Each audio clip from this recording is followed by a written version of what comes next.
It's a Guilford County clash in week 2 of Friday Night Rivals as the Ragsdale Tigers have made their way from Jamestown to Southeast Guilford High School to take on the Falcons. It's the Carolina Classic Fair Friday Night Rivals presented by Caring Hands Home Health right here on My 48. Hello and welcome inside Bill Slayton Athletic Field. Spencer Turkin alongside my partner Mark Covert. We've got a good one for you here tonight on a picturesque Friday night on Labor Day weekend.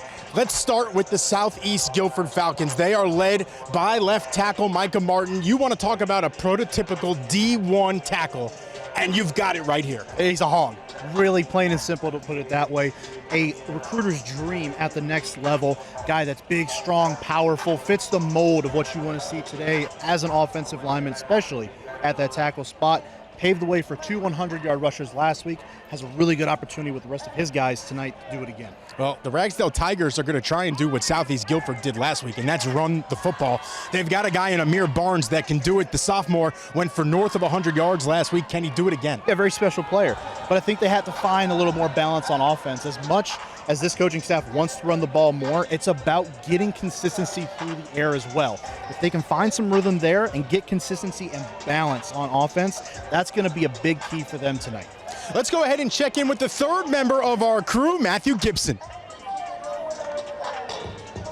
Happy Friday, folks. Football is back and fall is in the air. Tonight, Ragsdale takes on Southeast, and both of these teams have something to prove. For Ragsdale, they want to get the bitter taste of defeat out of their mouth, and for Southeast, they want to continue to keep pounding away with their dominant run game. Now, both of these teams have loyal fan bases, and they expect victory. However, only one team can walk away with the win. That leaves the question, who will that be? The answer? Coming up next. Stay tuned for Friday Night Rivals. Back to you, Spence. Thank you, Matthew. It's Ragsdale and Southeast Guilford, and it's coming up next, right here on My 48.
Welcome back to the Carolina Classic Fair Friday Night Rivals, presented by Caring Hands Home Health. Ragsdale and Southeast Guilford getting ready to kick off in just a few moments.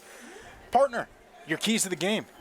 Defensive line dominance is going to be one of the biggest things for Ragsdale tonight. They've got to contain the rushing attack of Southeast Guilford as much as possible, and we already touched on that balance of the offense in the first half. They've got to be able to find something through the air to offset the running game and get the defense off balance.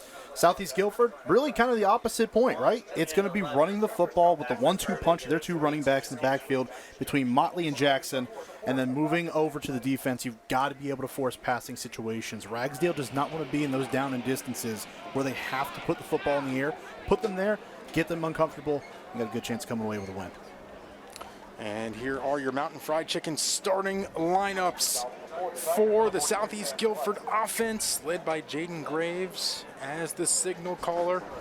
Obviously, watch out for Caleb Jackson and Travis Motley. Both went north of 100 yards on the ground a week ago. Yeah, and they're so dangerous. I dare say, might be the best 1-2 punch in the area. Certainly candidates for that honor already.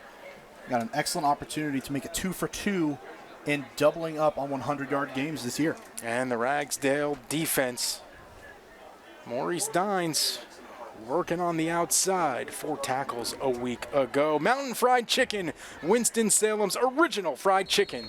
That's not greasy. It'll be Sam Klutz, the sophomore, to kick things off for Ragsdale, with Lamel Bess and Nassim Motley back deep for the Falcons. And we are underway as Motley will take it up the near sideline, and he gets hip tossed down to the ground at the 45-yard line. Tremendous field position to begin this game for the Falcons. Motley right on the spot, right? Has 100 yards rushing last week, well over it. As a matter of fact, able to get a little bit of room on the short kickoff and get good field position on the first drive. So we get our first look at the Southeast Guilford offense. Working out of the shotgun tonight, it will be Jayden Graves, the 6'3", 200-pound junior. Went just 1 for 4 through the air for 6 yards and a touchdown a week ago. This is an Earl Bates squad, which means that ball typically stays on the ground, and that's exactly what the Falcons will do on play number 1 from scrimmage, and the Tigers not fooled. No, not at all. And really nice job seeing gap sound that time. That's your linebacker coming down into the gap, filling it up, or excuse me, defensive end in Brown, making a sound play right there, knifing through that offensive line, and getting an early stop in this one. Zion Brown, 2 tackles for a loss a week ago in the opener. He's already got 1 tonight. And it is 2nd and 11 for the Falcons on their first drive here tonight.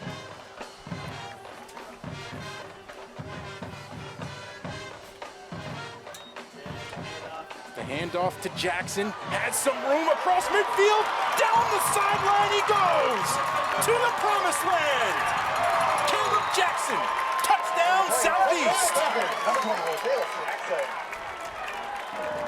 And that's a rent-a-home of the Triad touchdown. Caleb Jackson last week, 172 yards on the ground, 15 yards a clip at that. This is an elusive, dynamic, and explosive running game. Caleb Jackson had a long run last week of only about 30 yards. This time capitalizes on a long touchdown run, draw first blood in this one. Rent-a-home of the Triad, where property owners and tenants find their perfect fit.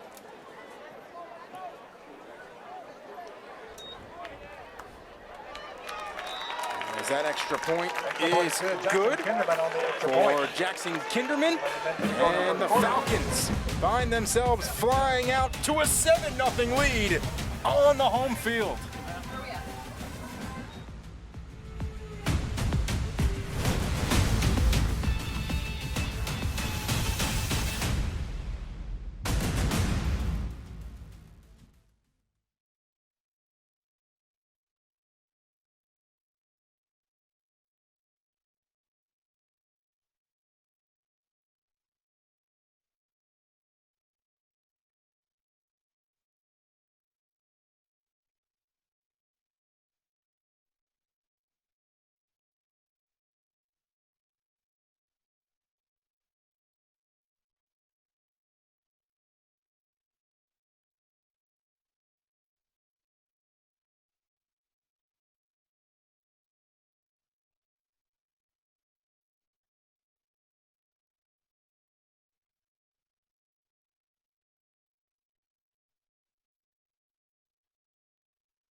7-0 Southeast Guilford. A minute off the clock. Let's go ahead and get our ABC 45 News Skywatch weather game forecast from Chief Meteorologist Jonathan Went.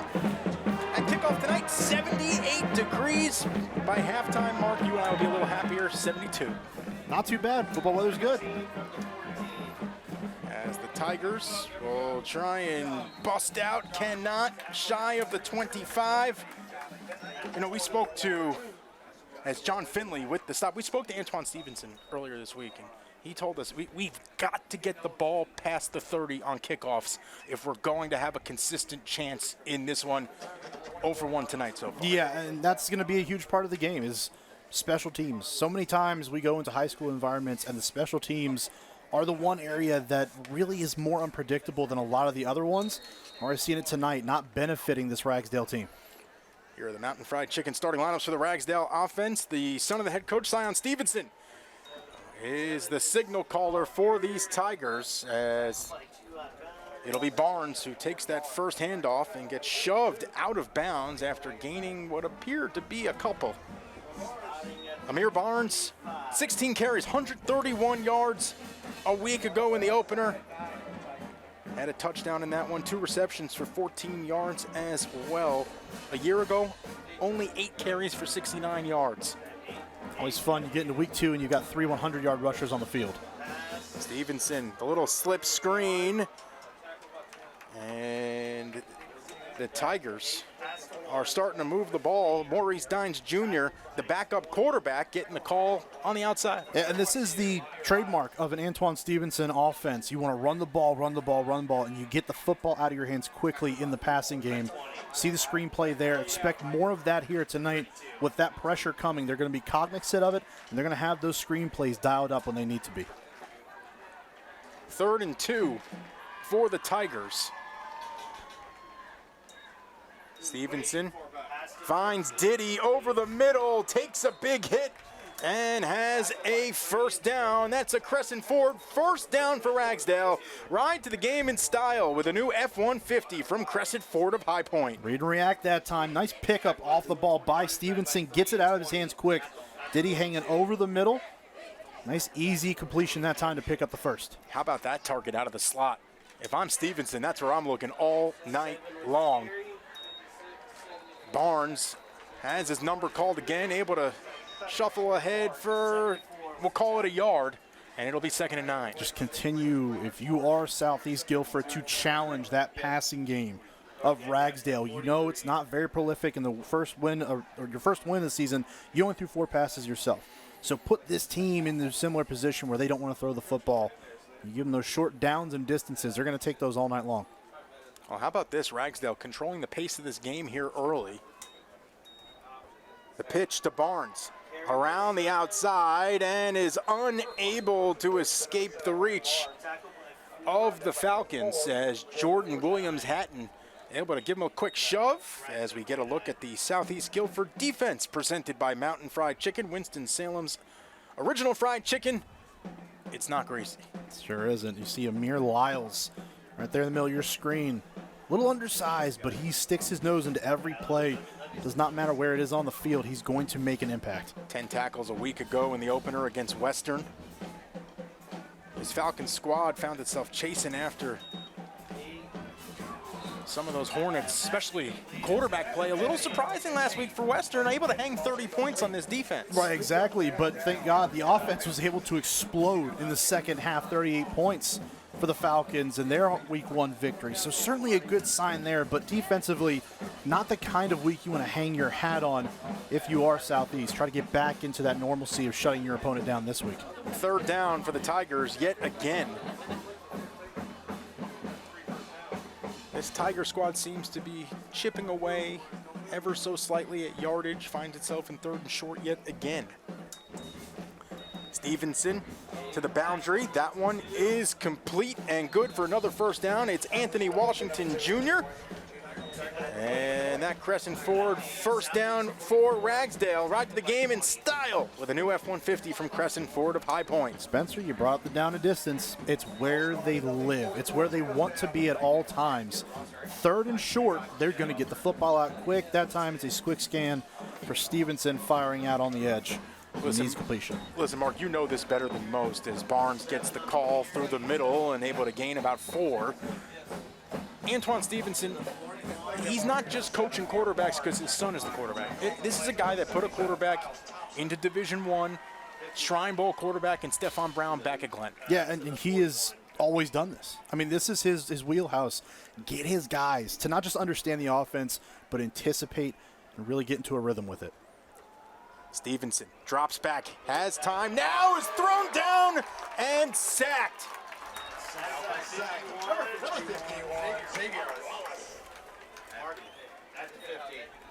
It'll be Xavier Wallace. Crashing through. Straight up the middle that time. Stevenson looked like he wanted to take a shot down the field. You got to stay disciplined defensively. Understand, for all those short plays that they want to go through the air, get the football out quick, they are going to take some shots. And they're going to be deep down the field when they have an opportunity. You've got to get back there defensively. Xavier Wallace stayed in his lane, won his battle, and wins the play. 2 games, 2 sacks for Wallace. Now 3rd and long for the Tigers. As that one is complete to Washington. Again, gets back in between the sticks. It will not be enough, but in high school football, this is kind of no man's land. Do you punt or do you not? No, I think they stay on the field. And really, that play didn't pick up the first down. It wasn't particularly close, but it gives them a chance here on 4th down. It opens up the playbook a little bit more than it would have if they were another 2 or 3 yards back. So great effort on the outside to pick up those extra yards and give your offense a chance. 4th down for Ragsdale. Option. Barnes down the sideline, has the Crescent Ford, 1st down and more, and the Tigers keep the drive alive. 2nd time on this drive that they've run that speed option to the outside. The defense, respecting Stevenson's ability to run, goes down inside, and there is no one on the edge for Barnes. That is wide open. Great play call in that situation by this Ragsdale coaching staff. The sophomore stands at just 5'8", $175. I got to tell you, Mark, he has tremendous balance. You see it as he's shifting all over the grass, kept his footing, really able to make guys work to try and stop him. That one incomplete over the middle, intended for Anthony Washington Jr. But just really impressed with Barnes, impressed with all the running backs in this ball game. We've seen the last couple of years a lot of running backs in the area that don't have that prototypical size you're looking for, right? Comes to mind Mitchell Summers out of Grimsley the last several years, over 6,000 yards. Big-time player, but undersized. You find them throughout the area, and there are a lot of good running backs at that stature who can make a lot of plays on the field. Well, we're going to hear from our referee, Dale Proctor, for the first time tonight. As the Falcons flew south just a little too quick. A little excited. Got to hold your water. Again, an offense like this that wants to be in these shorter situations. You give up those free yards after you get the incompletion on 1st down.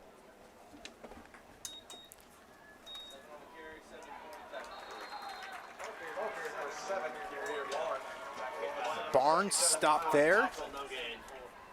Tonight's game also being streamed live on our YouTube and Facebook page, sponsored by Tip Top Roofing. Tip Top Roofing, faith, family, football, and roofing. Big 3rd down. Defensively, you got to stay stout here. Respect the deep shot, but you've got to cover underneath. Another 3rd down situation for this Ragsdale squad. Continues to work down the field methodically. Stevenson over the middle, completes it to Washington, and that will be good for another Crescent Ford 1st down. The Tigers moving on down. Yep, shuffling their way down the field ever so slightly, very methodically at that. Really, though, wanted to see a little bit more aggression on that play. Jordan Williams-Hayden is out there on the edge at corner, and he kind of just sat back. And if he attacks that football, you have a chance to break it up, at least with a hit, potentially getting your hands on the ball as well. But those are the kind of plays, as the game goes on, you've got to settle in and realize if they're going to go short, you've got to be in an attacking mindset defensively. And the Tigers have entered the Cook Rentals red zone. Cook Rentals in 5 convenient locations across North Carolina. The pass is complete to Diddy as he reaches for the 5-yard line, and the Tigers are within striking distance. Nice little play there. Again, over the top. It's just that hang route sitting right there. There's no one home for the Falcons defensively. Tried to get a hand up that time. It's one-on-one on the outside. And Diddy's right there to make that play. Coming up on the 16th play of the drive. Ragsdale's first opportunity on offense. And this was one thing you and I spoke about before the game, that Ragsdale had to set the tone and the pace of play in this game to have a chance. 100%. Stevenson, the slant, and it's intercepted! Here come the Falcons as Jordan Williams-Hayden able to snag it and end the threat. Atonement doesn't come up and bring the fourth down stop earlier in the drive. Can't break up that pass, but this time just a little off target. And in the end zone, those windows get tighter. Defense doesn't have to react nearly as fast and cover as much space that time. Off and running out of the end zone. Makes up for the play earlier on. Williams-Hatton having himself an evening so far with his first pick. You saw Aiden Young zig. Stevenson thought he was going to zag, and ball ended up behind him. Those are the miscommunications of a passing offense that was just out of sync last week. Trying to get that rhythm back now. Off target in the worst place possible. It's Motley. He's got some room, the first down and more. And that's a Crescent Ford first down for Southeast Guilford. Ride to the game in style with a new F-150 from Crescent Ford of High Point. Travis Motley, one of 2 Southeast Guilford backs that went for over 100 yards last week, 13 carries, a $148.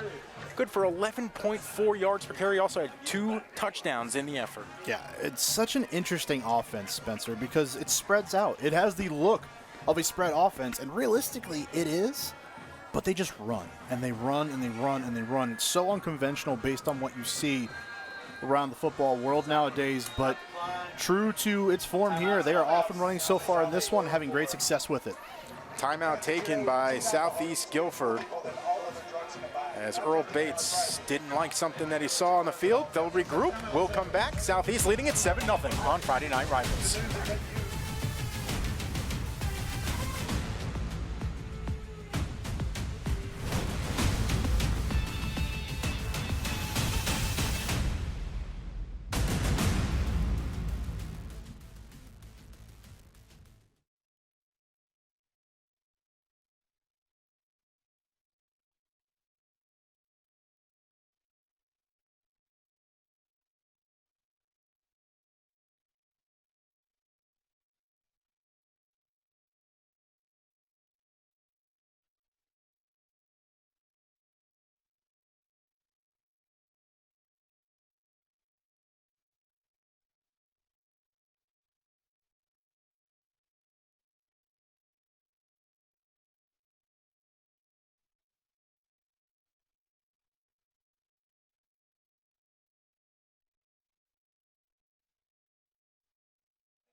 Coming up at the half, it's this week's Medical Minute presented by North Carolina DHHS, NCDHHS, managing the delivery of health and human-related services for all North Carolinians.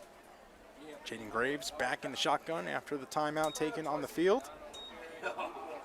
Ball stays on the ground to Motley, and he is wrapped up and brought down as a whole pack of Tigers able to swarm to the football. That's something Antoine Stevenson mentioned to us earlier in the week.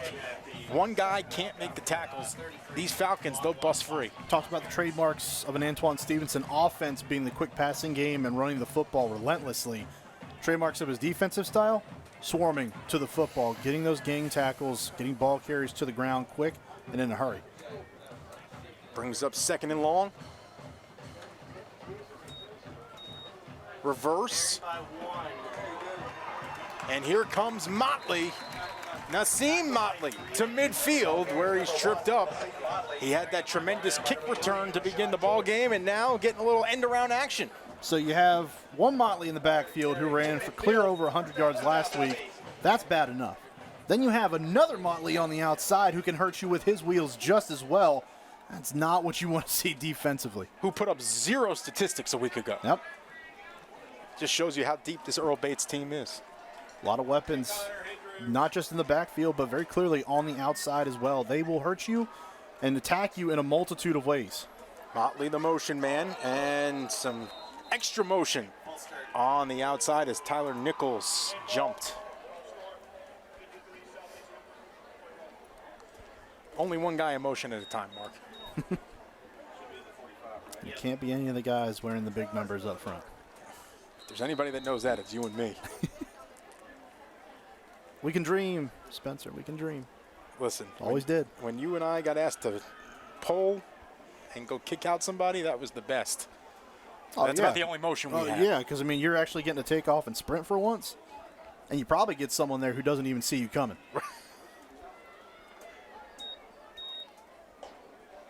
It's Jackson. He rumbles across midfield and gets the Falcons back into Tiger territory. Very much like the 1-2 punch of Motley and Jackson. Motley, it's a classic thunder lightning combo, isn't it? You see Jackson go in there, he lowers his shoulder on the run there. Motley has a speed. Jackson certainly has speed as well, as advised by the long touchdown run on the first drive of the game. But it's a nice complement to each other. They both run hard. They bring different styles to the field as well. And it gives defenses different looks and different things to worry about along the way. You know, I'll give the kids a little TikTok reference. I think Jackson is the AJ and Big Justice of the Southeast Guilford squad. He's going to bring the boom. Boy. Oh, Lord. Oh, boy. Oh, boy. Now we're reaching. Now we're reaching. Jackson, good run, though, that time. Again, just brings that power, keeps those legs churning. Just such a nice compliment to each other between the two backs in the backfield. You can't say enough, even though we're only into the second week of the season, what they're able to do in week 1, rushing for just about 300 yards combined and 3 touchdowns is impressive enough. 3rd and short for the Falcons. Jackson through the middle, breaking free and tripped up at around the 25. He's got that Crescent Ford first down and more. Crescent Ford of High Point. Go grab yourself a new F-150 today. In the middle of that offensive line this time was the reason that that play was able to take place. You keep your running back on his track in the middle of that field, and he doesn't have to break off whatsoever. That means your big guys up front did their job, opening up a running lane. Makes it easy for a guy like Caleb Jackson to burst through into the secondary.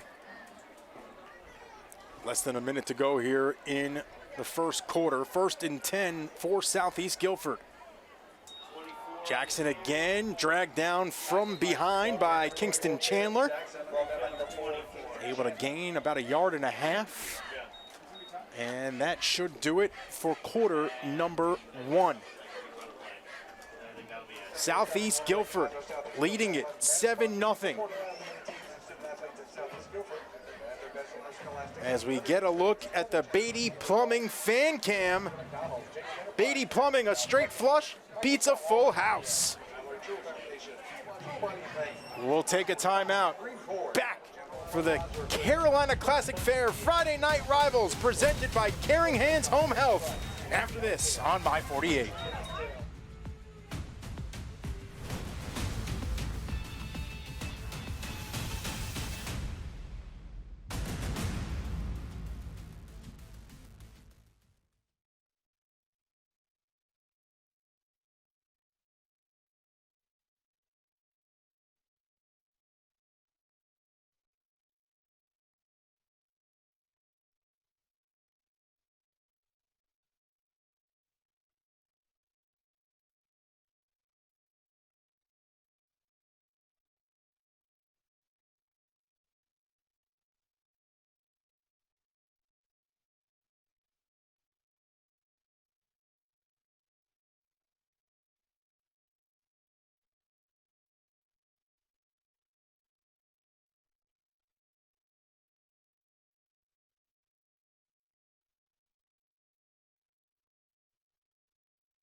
We're back with tonight's winning row. Everyone on tonight's winning row will receive free tickets to the Carolina Classic Fair, October 3rd through October 12th. The Carolina Classic Fair, born to be wild. Tickets available online now. 7-0 Southeast Guilford over Ragsdale here at Bill Slayton Athletic Field. It's Motley, still churning his legs, and he is into the Cook Rentals red zone. Cook Rentals renting the smart way to get things done. Spencer, this was a defensive line last week in Ragsdale that had a pretty good game. Several tackles for loss, 9 I believe off the top of my head. A lot of plays in the backfield, good penetration up front. They have to be key tonight to stopping this drive and stopping any future ones as well, limiting them as much as possible. Strong ground attack they're going against, but they've got to be the strong unit up front that they are and showed they are in week 1. Especially in the first half, shut out Southern Guilford in half number 1. Here's Motley again, able to keep moving, and is inside the 10, tripped up at around the 7. That'll be good for another first down.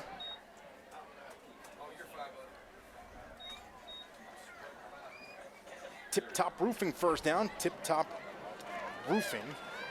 8-yard line, first and goal, Falcons. Faith Family Football and Roofing.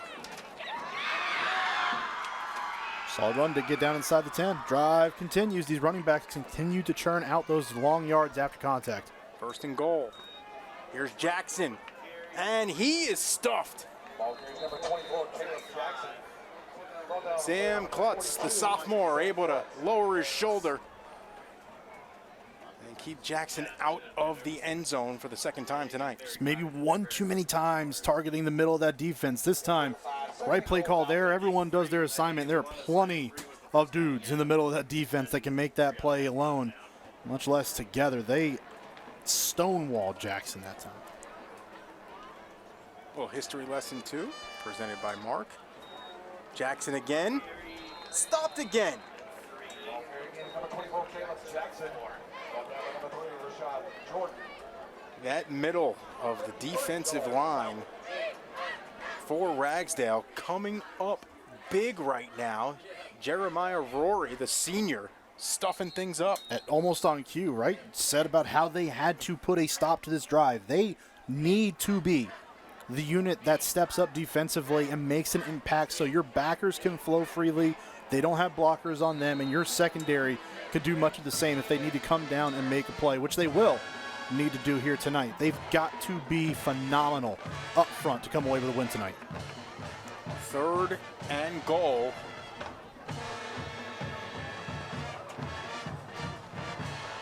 From just inside the 5. Play clock running low, and the second timeout burned by Southeast Guilford. Earl Bates takes that headset off and looks frustrated, to say the least. We'll take a timeout. We'll see what the Falcons have after this.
Stay tuned for the My 48 halftime report. We'll have this week's Tatum and Atkinson Scholar athletes, interviews with the coaches, school principals, and more.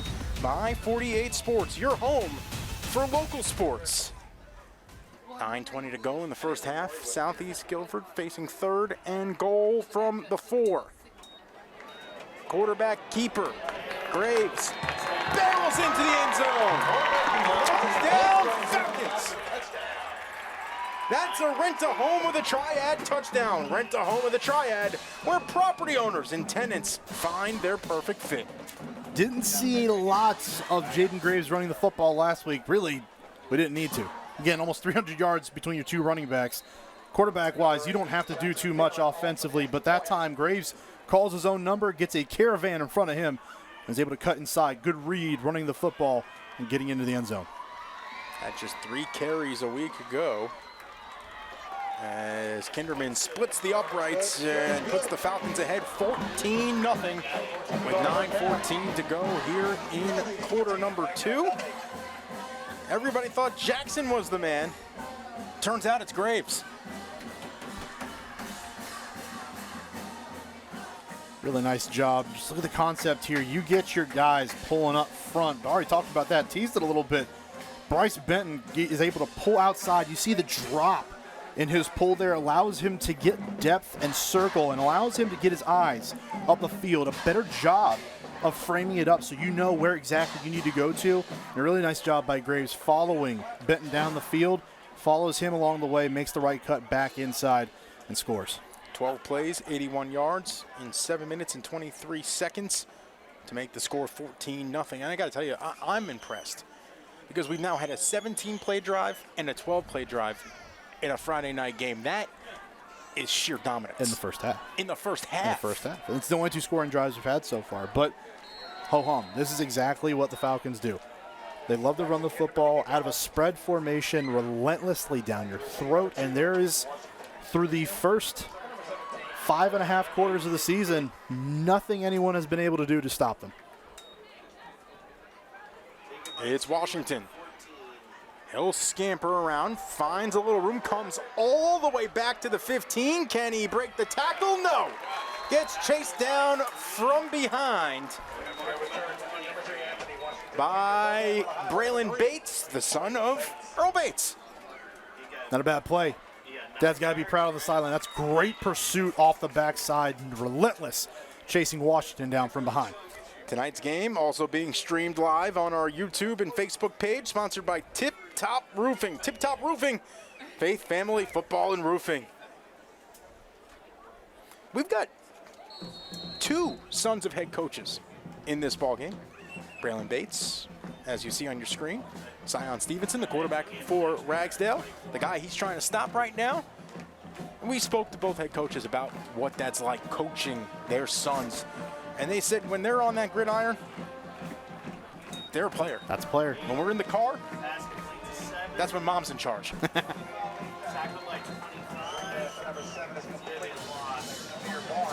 Amir Barnes gets chased down from behind and will lose a couple. I think it's interesting that the 2 of them actually play prominent roles on their respective teams as well. There's a lot of times you'll see coaches' sons out there and they'll be playing for sure, and you know there's different reasons for that. We'll let you discuss that on your own at home as you watch the game. But these are 2 guys that go out there, compete, and they have a major impact on how their team does on Friday night. Well, Braylon Bates a week ago, 9 tackles in the opener. Stevenson, a leader. You know, what I love about Zion Stevenson, this is a young man that, as he launches it over the middle and incomplete, intended for Aiden Young. Last year, his dad helped him make his varsity debut and said, you know what, son, why don't you go in there against Grimsley? Go figure it out. Go figure it out. Just threw him right in the fire. Didn't try and make it an easy one. He said, you know what, you go figure it out against the #1 team in the state.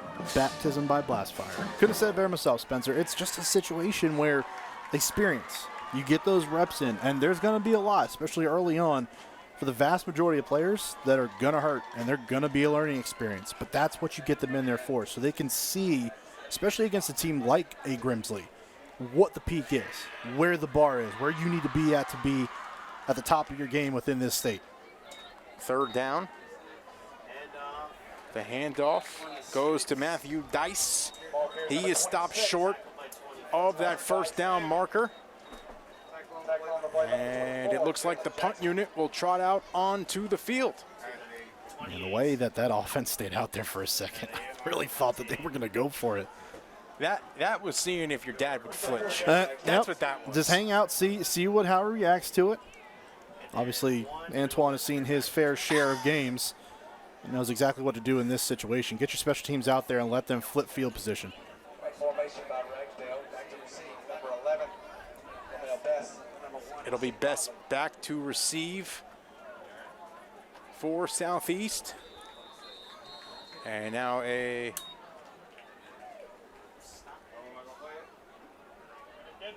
delay of game against Ragsdale. Those couple of seconds with the offense on the field might have cost them. Yep, procedures. And especially in a circumstance where you can't allow to give up more yards where you are on the field. Now you got to look at your returners. They're up close to midfield at this point for Southeast. Nice end over end punt. The fair catch called for, bobbled. Ball is on the deck, and we'll wait to see who has it. It looked like Southeast might have recovered, and that's exactly what happened as Joshua Penn was able to fall on it. But it looked like Nassim Motley bumped into Lamel Best there and didn't know that his teammate had called for the fair catch. Oh, you gotta know. There's two guys back there, but there was one significantly further up front than the other. They've got to have that communication back there. And think about it, almost like baseball, where the center fielder has reign over almost anything. He calls for it, it's his ball. It's got to be the same thing for the deep man on that return unit. Whatever he says goes. And if he doesn't give you that call or tells you to go get it, you get away from that football. Gotcha, what's up? Yes, we got it here. Here's Motley on the end around, and he's going to get stopped by his undershirt.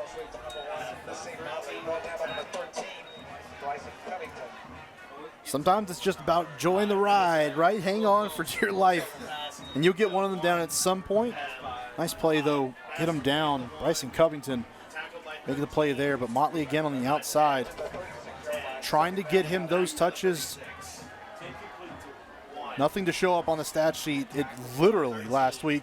So you're trying to get another dynamic part of this offense going here. And on that play, nothing doing thanks to the likes of Bryson Covington. And you know what? A veteran play by Tyler Nichols there to just get him down to the ground before that ball could get stripped. Southeast Guilford, 15 carries, 140 yards. End around again. Motley loses his balance as he crosses the 40 and gets shoved out of bounds right around the 42, so it appears to be just inside the sticks. So close to breaking that one potentially. Motley makes a fantastic cut between two defenders. That is a next level cut up the field. The next part of that is keeping your balance, holding on to that speed and able to contain it in a way that you can keep your balance and keep getting your way down the field. But now 3rd and down. Long to go. You got to wonder, this is the first real time tonight we've seen this offense in this position. Really the first time this season. Graves rolls out, throws downfield, and completes the pass.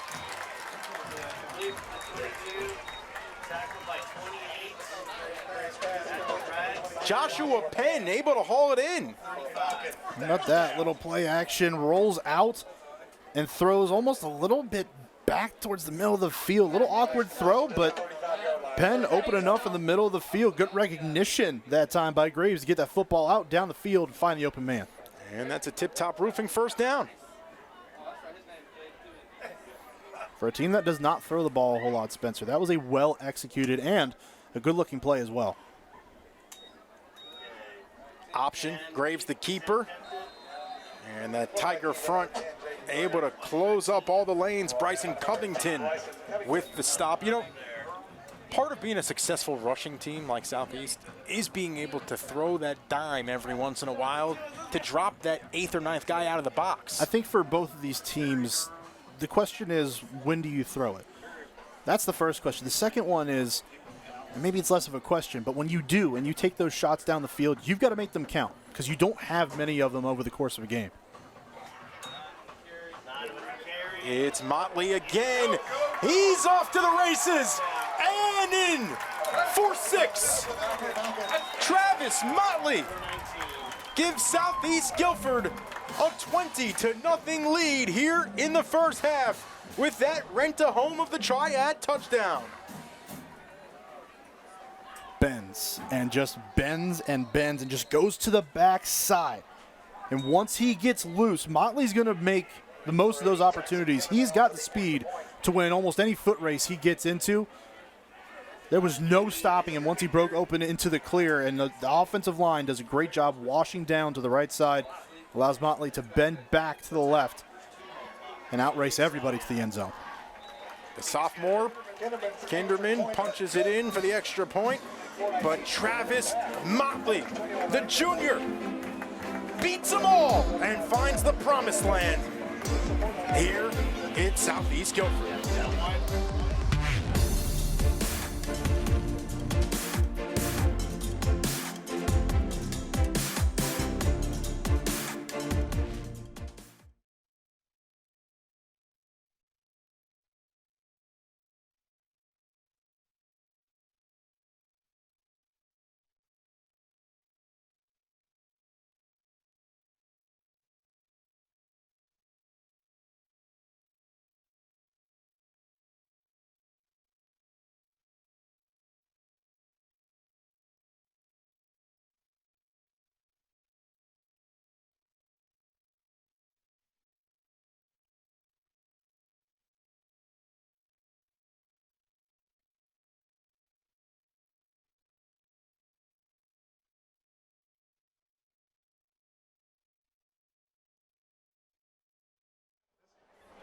I'm good with this.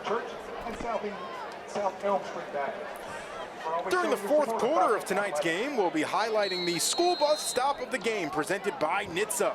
The law in every state requires drivers to always stop for a school bus when that stop arm is out and the red lights are flashing. Paid for by NCHSAA. And right now, the red lights are flashing for that Southeast Guilford defense. They're pitching a shutout right now.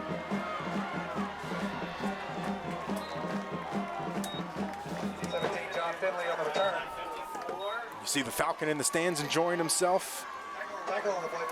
Spencer, I got to tell you something. It's a good-looking high school mascot. It really is. Yeah. I appreciate the tie. Yep. You know, he's dressed for the occasion, but sure also here is. for the party. That's the theme tonight, it looks Yeah. like. Just seems, pretty well done for a high school mascot costume. You gotta give respect to where you gotta give respect. No doubt. Also, I want to give a shout out. Both bands are here tonight. Yeah. You got to love when you stay in the county and both bands are able to make an appearance. Here come the Tigers, keeping it on the ground. It was Demetrius Kersey, the 5'10", 205 sophomore.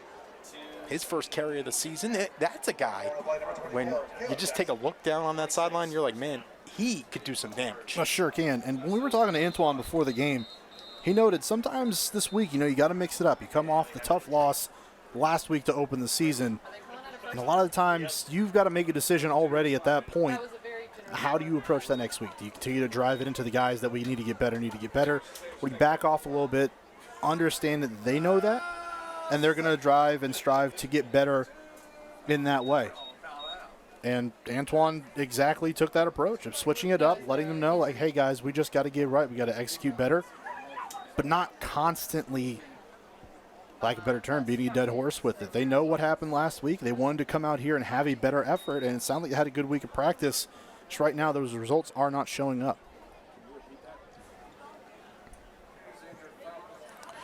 At halftime, here this week's Medical Minute presented by NCDHHS. NCDHHS, managing the delivery of health and human-related services for all North Carolinians. And it looks like Braylon Bates was the injured Falcon down on the field. He appears to be okay as he's walking off under his own power. He'll head to the medical evaluation area. Well, we got word earlier today that one of the Falcons' starting defensive backs out for the season. So just a little more of a hit to that defense. As the Tigers will go back to the ground game and right back to Kersey. And he carried a whole flock of Falcons there. To wrap up that point before about switching things up, sometimes that also means personnel. Give someone else the football, see if they can make something happen. Right now, on 2 carries on this drive to open it up. Kersey's done a nice job of moving the pile forward and getting those extra yards after contact. Kersey again. He is ahead past the 45. He lost the football, and it'll be Falcons ball. Khalil McKee came away with it.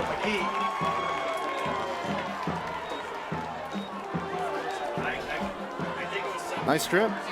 Trying to fight, just as we said that. Johnny on the spot, fighting for those extra yards.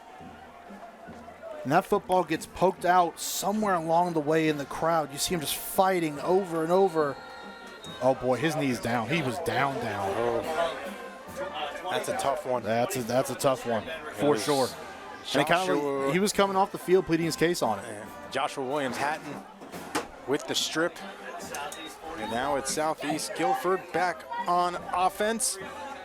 And those Tigers just laid a hurting on Jackson. They seem a little peeved after that call. A little irritated, I'm sure. I mean, a couple of them, I'm certain, saw that play and thought, oh, he's down. Would have been rightfully so there, but not with the advantage of replay at the high school level. We may have it here in the booth, but they do not have it on the field. A fortunate circumstance in those plays, and a night that nothing has worked so far, nothing has gone right for the Ragsdale Tigers, just continues to stockpile. But you know what, let's just be honest about the situation, Mark. You and I do plenty of college games too, and even with replay, they still don't get it right. No, that's true. Southeast breaks free into Tiger territory. Good for another tip-top roofing first down. It's the 9th first down. 9th first down of the evening for the Falcons as they continue to control this game. Dominance up front right now. It's starting with those big guys, the 5 along the offensive line, any of your tight ends. They are going to work and blocking their butts off of these running backs. Jackson has the hole, hits it hard, crosses the 35, and is down at the 34. When we spoke with Earl Bates at Media Day about a month ago, he said flat out, the strength of my team is my offensive line. Yeah. Period. Well, and you've seen it so far tonight. I mean, they have been moving bodies. They have been pushing the line of scrimmage back, changing it in a positive way for their team. And really, even on a run like that, that's tight, and the defense knows it's going there. Jackson did not get touched until he was on the second level. That's a testament to your guys up front doing their jobs and executing as one body. 2nd and 2. The end around. It's Motley, turns the corner, takes a big hit, but he earns that first down and keeps the drive alive for Southeast. That's another tip-top roofing first down. You know what's amazing, Mark, is Southeast is yet to punt this season. You see why? Just controlling the clock. They're putting themselves in a position every single drive where they can go get a run because of the aforementioned offensive line, because of the aforementioned running backs, because the execution, even at this point in the year, has been so sharp. They haven't had an opportunity to really punt the football yet. Graves drops it off to the outside, has Best down the sideline. Can he get in? He's in. Touchdown, Falcons.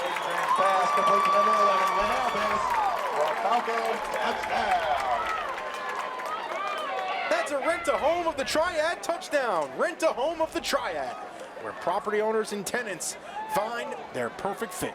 Anything you can do, I can do better.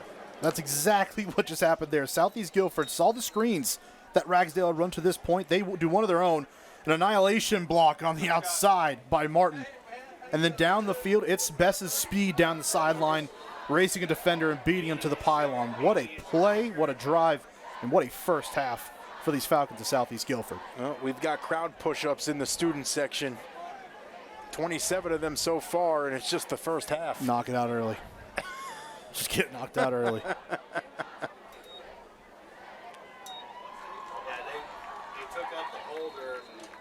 Well, it looks like Best is the holder. He's going to come off. Graves is going to come on. Best needed a breather. Yeah. Well-deserved one at that. High snap, bobbled. Graves takes the hit, and the PAT is no good.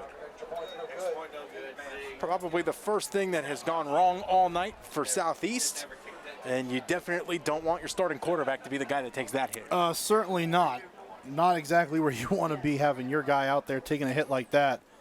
High snap, throws everything off. Graves trying to get it down, just cannot get it there. And then a shot on the kicker, no less. Hello.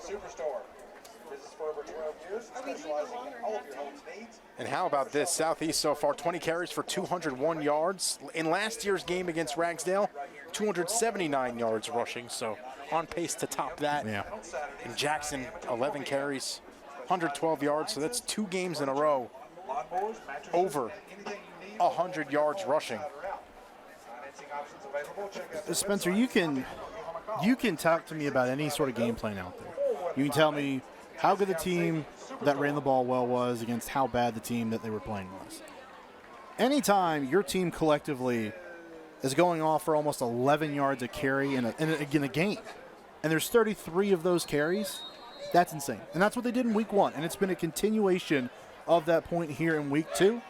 The execution has been top-notch week to week so far, and what a foundation these Falcons are building offensively at the start of the 2025 season. The Tigers mishandle that kickoff. Ball comes loose. Southeast jumps on it.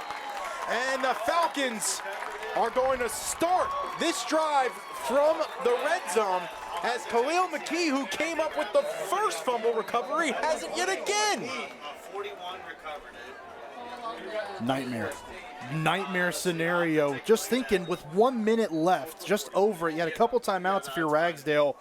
Not where you want to be, but you still have a chance offensively. 44 forced it. And, man, just stripping the football out, it gets out of his body and able to strip that away. And another turnover, another mishap by Ragsdale. And it looks like John Finley is down for Ragsdale. Going to try and get up.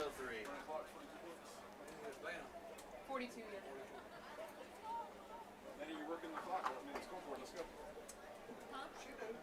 This Tiger squad young, feisty but young. Antoine Stevenson described them as a resilient bunch. They're going to need to try and find it within themselves at halftime to bounce back and make this thing a game. Well, and that's what it's going to be, at least conversation-wise, when you go into the half. Just knowing, hey, guys, we're not in the position we want to be in. We're not in the position that we thought we would be in at this point in the game.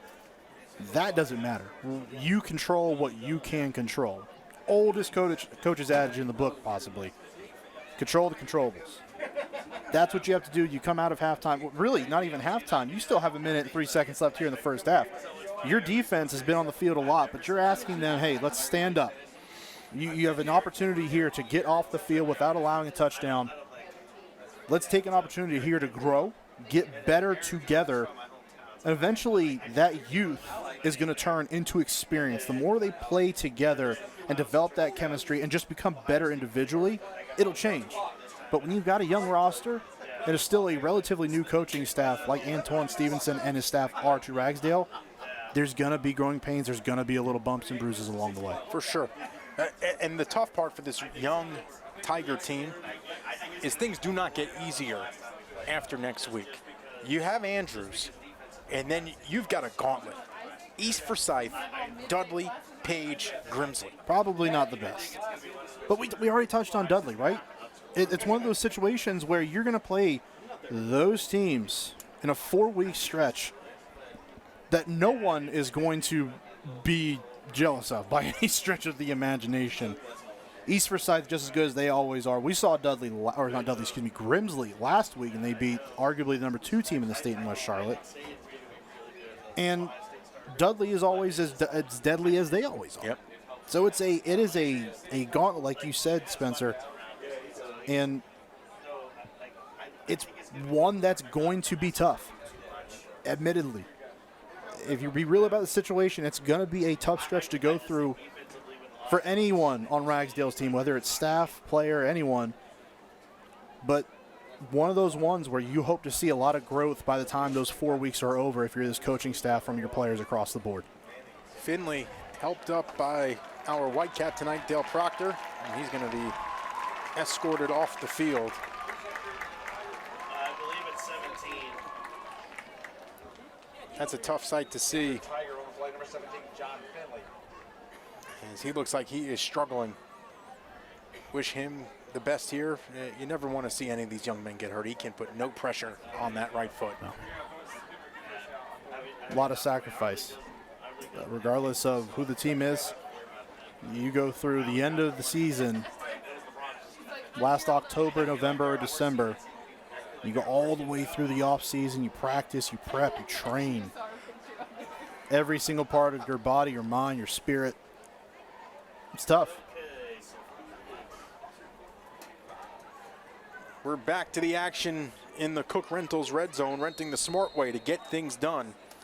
As Southeast, first and goal to begin this drive. The handoff to Jackson, and he is tackled at the 5. Southeast only one timeout remaining. But content right now. Jackson again, stopped again. Oh, this is one of those things that could be a momentum builder for Ragsdale if you get a stop here and prevent a touchdown. Well, that's exactly what it is. Again, you have an opportunity here to at least try to stop this team. Hasn't been the first half that you wanted, but it could be the drive that you've needed up to this point to get something to build on going to halftime. Guys, we have a little bit of momentum on our side. Let's continue to build on that. Timeout taken.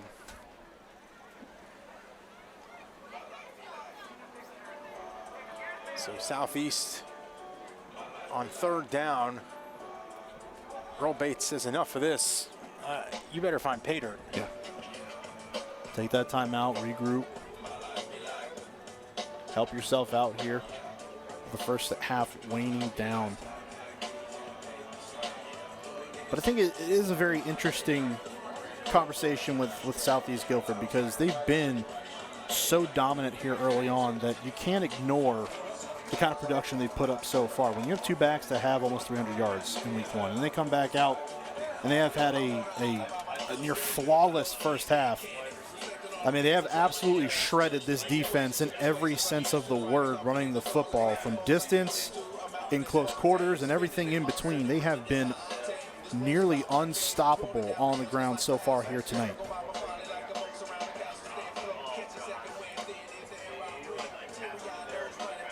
So third and goal.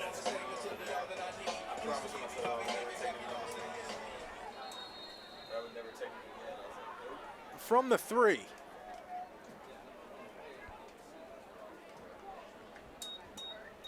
Play action. Graves rolling out, lofts it to the end zone and completes the pass to Joshua Penn. Put another 6 on the board. Touchdown, Falcons. How about that? 3 catches tonight. Already 2 more than they had in week 1. And 2 touchdowns as well to go along with it. Penn had the crucial catch on third down earlier in the half to keep a touchdown drive alive. And this time, wide open in the back of the end zone on the rollout. Good recognition by Graves. Staying patient, letting everything clear, and the receivers work their routes. And after the rent to home of the Triad touchdown, the card says to go for 2, and Jackson confirms that that was the right decision. Back on track now, as if the extra point missed never happened. 35-0. What execution up front to get Jackson into the end zone for that 2-point conversion. He just throws the shoulders up, a little shrug a la MJ. Right in the middle of the end zone.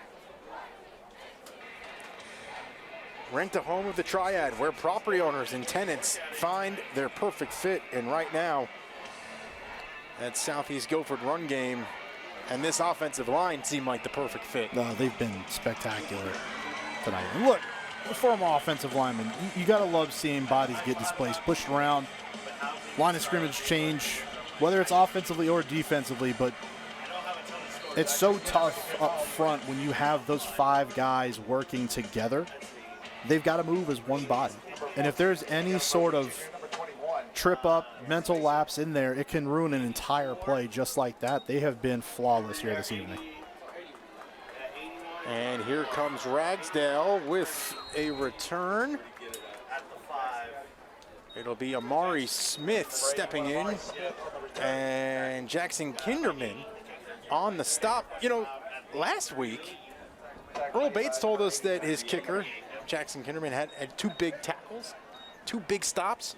Well, there's a third one right there. Yeah. He would get out there and make a play. Sophomore, 5'8", buck 42, laying it all out there on the line. A football player is a football player is a football player. Size does not matter when it comes to that spectrum. This guy's going out there and playing football. Doesn't matter the size. 22 seconds to go. Stevenson over the middle, almost intercepted by Braylon Bates. The intended receiver was Brody Diddy. Bates had it read. He had the football in his hands. You got to come down with that interception. You get an opportunity like that. It's a little too far out of the reach of Diddy that time. Bates had a gimme there that he could have taken back at least a little bit and given his offense another chance. Stevenson dumps it off. He's got Barnes, tries to turn upfield. Does for a few. Time will continue to tick, and that should do it for the first half of play here in Greensboro. 35-0. Southeast Guilford putting on a show for the home fans here at Bill Slayton Athletic Field.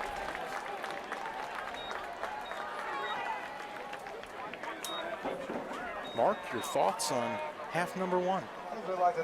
Team in orange and white handled their business in half number 1. Executed like they should have up front on both sides of the football. Key takeaways throughout the first half as well. You cannot say enough about how Earl Bates and his team performed in half number 1 of this football game.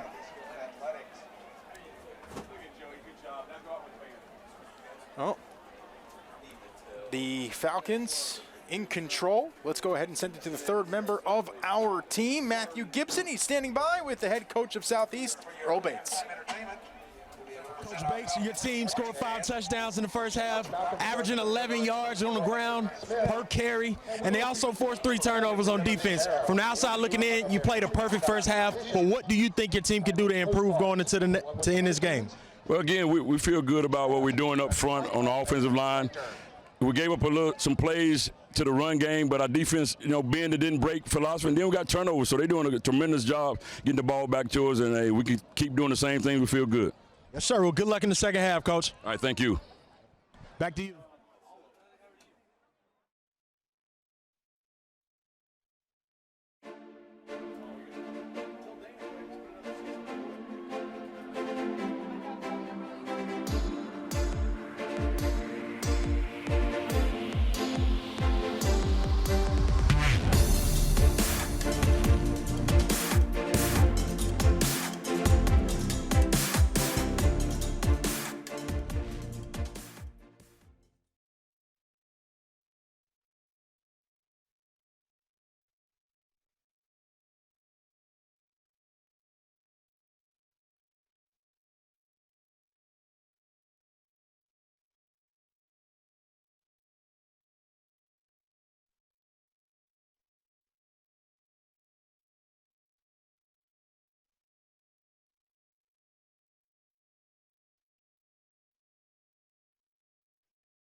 Throughout the 2025 Carolina Classic Fair Friday Night Rival season, Tatum & Atkinson Law Firm will recognize an exceptional senior student-athlete from each of the participating schools with a plaque presentation prior to each game. This week's Tatum & Atkinson Scholar athletes are from Southeast Guilford High School, Addison Taylor. Southeast's Addison Taylor has played 3 sports in her high school career. She has lettered in lacrosse the last 3 years and has been named Max Prep's Player of the Game. Addison has also played JV volleyball and tennis for the Falcons. She currently holds a 5.0 weighted GPA. She is the senior class president and has received the AP Scholar Award from the College Board the last 2 years. Addison is heavily involved in her community through NJROTC and participates in Adopt a Highway and campus cleanups. And from Ragsdale High School, Braylon Lewis. Ragsdale's Braylon Lewis is a 3-sport athlete for the Tigers. He's a captain on the varsity football team, a member of the varsity basketball team, and on the varsity baseball team. He is on the National Honor Society, was a junior marshal, and currently holds a 4.54 weighted GPA. In Braylon's spare time, he volunteers at a local food pantry and is a youth sports coach to mentor young athletes. Addison, Braylon, and other nominated students are also eligible to win a $5,000 scholarship to be presented at the end of the season. Congratulations to our Tatum & Atkinson Scholar Athletes of the Week. Sponsored by Tatum & Atkinson. Injured in a car wreck? Call the Heavy Hitters. Welcome back to the My 48 Halftime Report. I'm here with Principal Christopher Scott of Southeast High School. Principal Scott, I have a question for you. Yes, sir. What is so great about attending Southeast High School?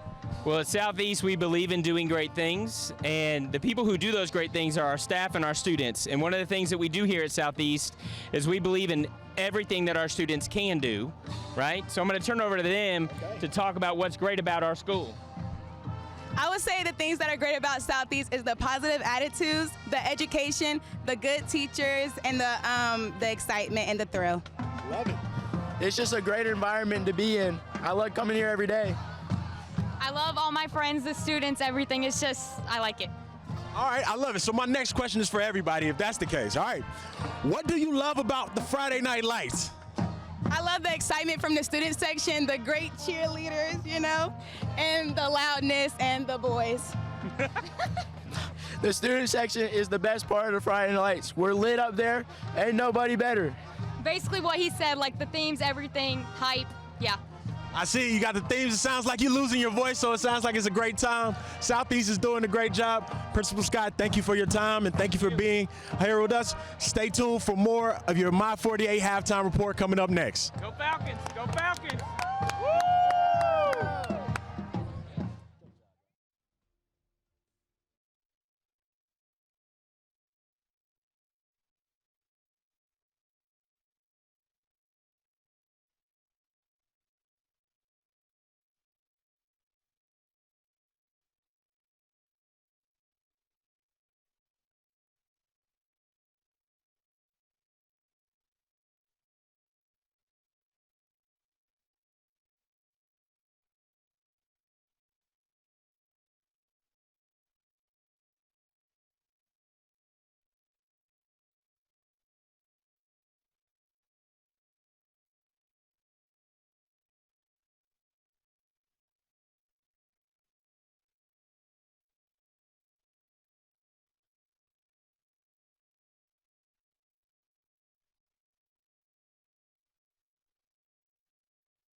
Welcome back to the My 48 Halftime Report. I'm here with Principal Noelle Keener of Ragsdale High School. She's here with a few of her students. So I have a question for all of you. What are you most excited about in this football team? I am so excited for Ragsdale football this year. I can't wait for my young men to get out there on the field and show the camaraderie and the hard work that they've been putting in, both in the school building as well as on the field. I am very excited for the football team. Last year we had a pretty good year and we're in an even better conference this year. I'm so excited for them, and I am very excited as well for our band. We're going to do great.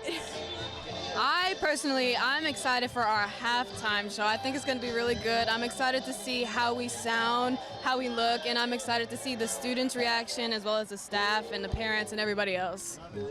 I'm excited for everybody to see our new band. We're back. We're bigger than ever. We capped at 50, so I'm just really excited for everyone to see it. That's awesome. There's a lot of excitement and things happening. So could you tell me a little bit more about the impact of Ragsdale football on the school culture? Yes, so Ragsdale, we are on the come up in every way, on the fields, on the courts, and our academics, but we found it takes us all. We need our family, we need our students, we need our staff to all come together with our community to help us all win in whatever we choose to do in life. I love that. Speaking of family, speaking of community, how important is family and community to the Ragsdale culture and what you are building at your school? I mean, we can't do it without them. You know, without them, there is no us. And so we've got to have that support, and we've got to let them know that we care about their children and we care about them too. Absolutely. Wishing you the best of the luck this school year. Thank you, ladies, for being a part of this. Stay tuned for your My 48 Halftime Report coming up next. The best Thursday night lights and Friday night rivals highlights from across the country. Sweet wine pump fakes, goes end zone wide open, and one-handed catch. Are you kidding me? Well, I'll tell you that you're going to watch the defender falls down, and Sheffield still has to make a spectacular grab. Allen rolling, has time if he wants to run. Rolling, has a guy over the middle. It's intercepted right into the hands of Logan Steele, and he's gone. No one will catch the long jump gold medalist and the second in the 100, Logan Steele. Oh, new running back in the ball game, and he got tattooed and suplex. Speaking of wrestling, that was bad enough right there. And then, bam. Big number 90, Maurice Horry right there. He got his money.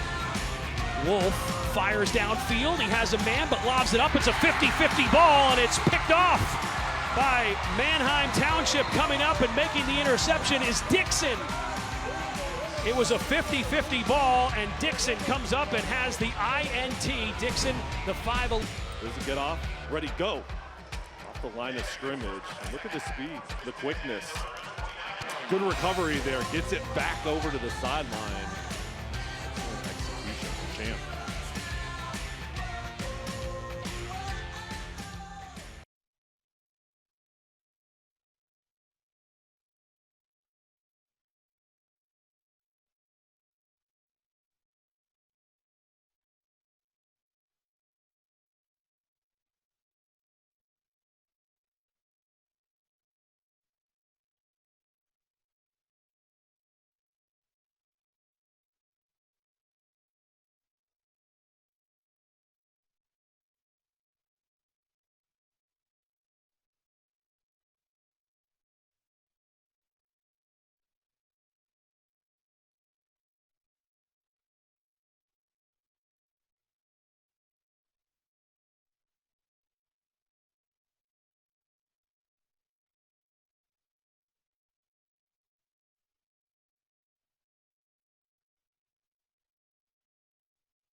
The North Carolina Department of Health and Human Services is proud to present you with this Medical Minute. My name is Andrew Dotson. I'm a peer support specialist here at Phoenix Counseling Center. As a young man, 18 years old, I joined the military, went to Afghanistan in 2012, went through some hard situations, saw some things that were traumatizing. At a young age, I began to self-medicate with alcohol. I didn't know how to cope with what I saw. So alcohol turned into drugs. I lost so much. I lost my family, lost my marriage. Room 105 was where I stayed last time I was a patient here, right before I got ready to really get sober. I look at that room and I never forget where I come from. The first step in recovery is walking through the door and saying I need help. When it comes to addiction, sometimes we just can't be strong enough and we have to have the strength of other people. It's okay to need support. No matter your crisis, you have options. Visit ncdhhs.gov/crisis services. This Medical Minute is brought to you by the North Carolina Department of Health and Human Services.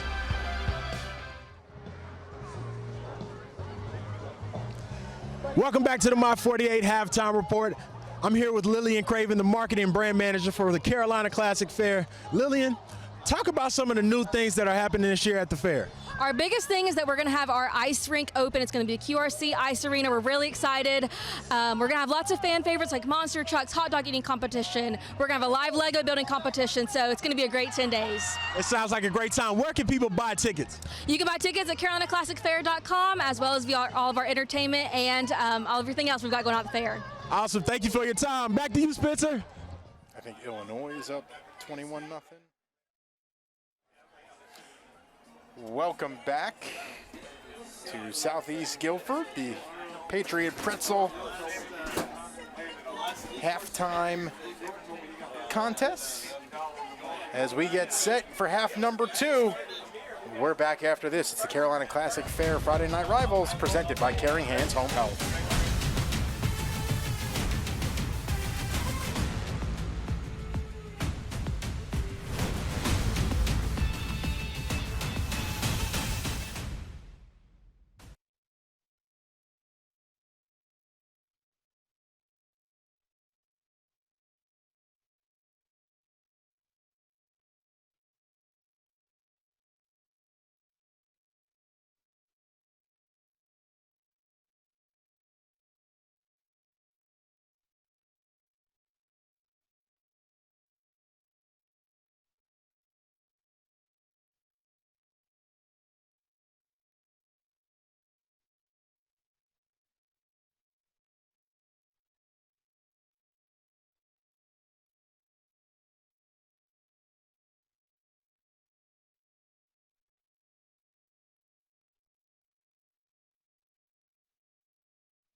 Back with you in Greensboro. Southeast Guilford in control against Ragsdale 35-0 in week 2. Carolina Classic Fair Friday Night Rivals on My 48. Mark, the ground game for Southeast Guilford got it going early.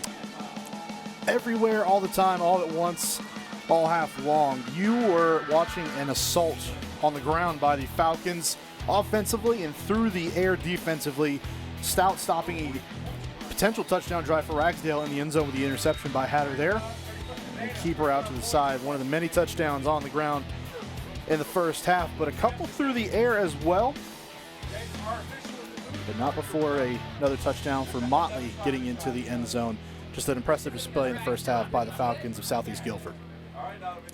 The defense for the Falcons also getting the job done, though they're questionable if the knee was down first or not. Doesn't look like it's really going to play a difference in this one. No, and still turns into a touchdown there. You see by Best down the field as well. Again, just so well-oiled. Surprisingly so. You don't see a lot of teams that are this crisp early in the season, but the opportunities have been presented, and right now, Southeast Guilford, through the first 6 quarters of their 2025 season, have seized almost every single one of them when they have presented themselves. 207 yards rushing in this one. Just a tremendous, tremendous effort for Southeast. 5 for 5 on 3rd down. 9 rushing first downs. You see a week ago, 357 yards rushing. A little more in the balanced direction. I won't go balanced, but I will say balanced direction considering they only had 6 yards of passing last week. It's evened out a little bit here in this game so far. But again, the 2 passing touchdowns, 1 deep down the field, 1 knocking on the door at the goal line. Those opportunities to make plays in the air when they've come up. So far, Southeast Guilford tonight especially has capitalized. It's resulted in those 2 touchdowns so far. Another long gain as well through the air. Let's go ahead and send it down to Matthew Gibson. He's standing by with Antoine Stevenson. Stevenson, your team had a couple of tough breaks in the first half. What was your message to your team at halftime to come back out here and finish strong? I mean, there's nothing you can do about the first half. We know that we know the mistakes that we made. We can't turn the ball over. So it's just a matter of effort in the second half. Your character will show when you're down 35-0. So I just told the guys, hey, man, there's nothing we can do about the first half. Let's just come out and play the second half. Gotcha. Good luck in the second half, Coach. I appreciate it. Yes, sir. Back to you, Spence. Thank you, Matthew. Appreciate you catching up with both coaches and both principals during halftime today. You gotta remember, the student athletes still at this level. Yep. At this level. At this level. At this level. Tell you what, Matthew having a busy halftime, huh? Man, earning that paycheck down there. You and I were just up here hanging out, and all of a sudden he's like, I got it, guys. Don't worry about it. Line to line. That halftime break. It's all Matthew Gibson all the time. We appreciate his efforts down on the sideline. West Forsyth legend down there. Tight and tough. Titans and Grimsley Whirlies going at it tonight. Pretty tight game there as well. I understand. Last time we had seen a score was 14-10 in favor of the Whirlies, but West was hanging tight. Listen, that was expected to be a top flight ball game tonight.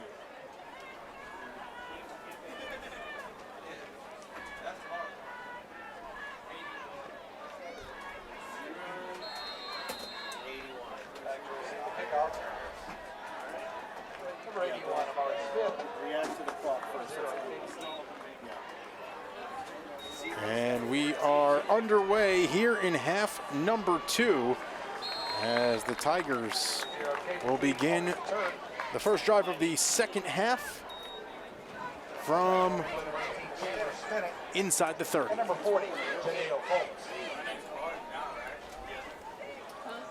Okay. So, of course, 35-point lead. New rule change in the state of North Carolina. It used to be 42 for a running clock. Now you see that clock is moving now at a 35-point lead going into the second half. So outside of a timeout or a change of possession or a score, that clock will continue to run the rest of the way. It wasn't stopped very often in the first half anyway. Well, a lot of running the football. Stevenson slings it to the outside. He has Barnes. He'll turn upfield and is able to keep his footing as he's angled out of bounds around the 37. So a nice play to try and get the offense going here in half number 2, and the Tigers decide to open things up and go to the air. I do think, despite what the score is, if you just look at the way the game has gone for both sides and see the players that are on the field, Ragsdale is not without pieces. They're not without weapons. They've got a lot of guys and a lot of talented guys that just have to learn how to play together and execute at a higher level. Little shovel pass as Barnes will gain the first down. That will be a Crescent Ford first down for the Tigers. Crescent Ford of High Point serving the Triad since 1970. And if they want to provide each of us with one of those beautiful F-150s, I don't think we would turn them down. I don't know about the car payment that come along with that, but I didn't say anything about that.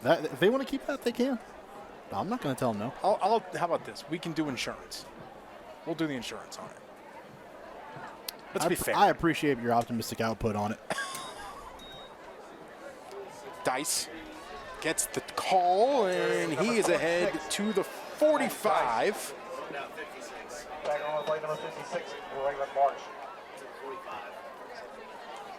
How about this? Coming into this ball game tonight, Dice, a career 36.7 yards per carry.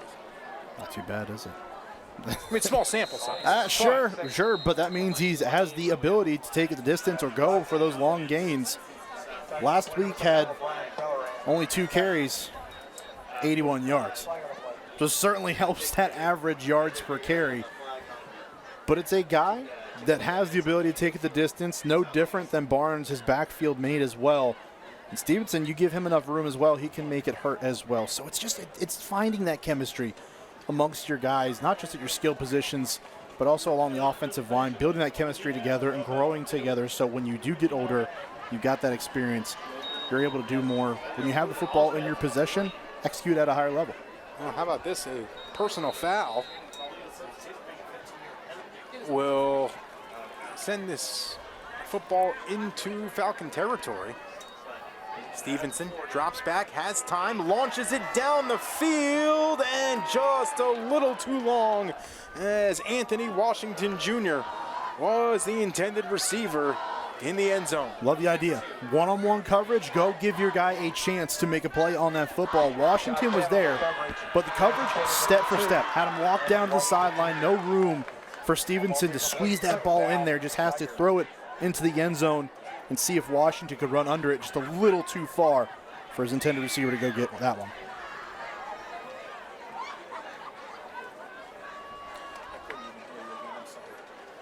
I do like the attack. I like the thought of taking those deep shots, even in this position in the game.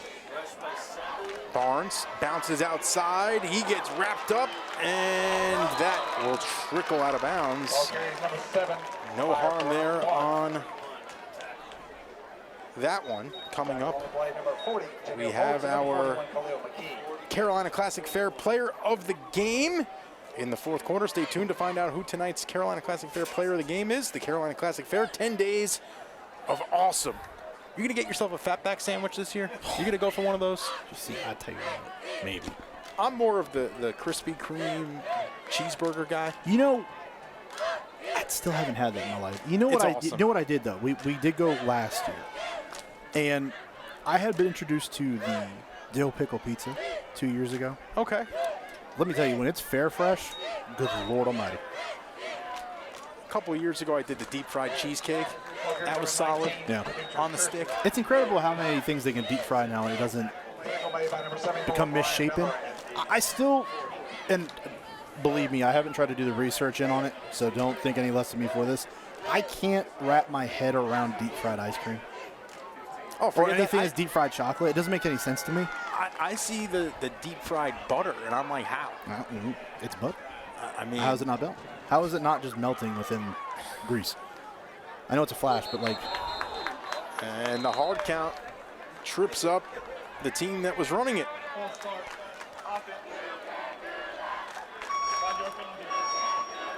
And that will send the Tigers back 5 yards. As you hear the sound effects from the press box here at Bill Slayton Athletic Field. Backing up. We'll now see exactly what Stevenson can do with his arm here.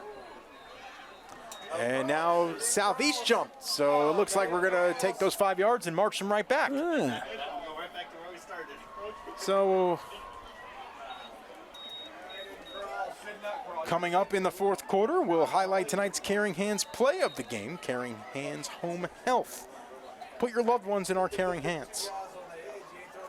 I'll tell you what, these back and forth penalties will probably disqualify a few people from the play of the game. Huh? Had a couple candidates in the first half for sure. Stevenson, the deep ball down the sideline, and it's just a tad too short. intercepted yet again. And here comes Joshua Penn across the field. And he's in to Tiger territory.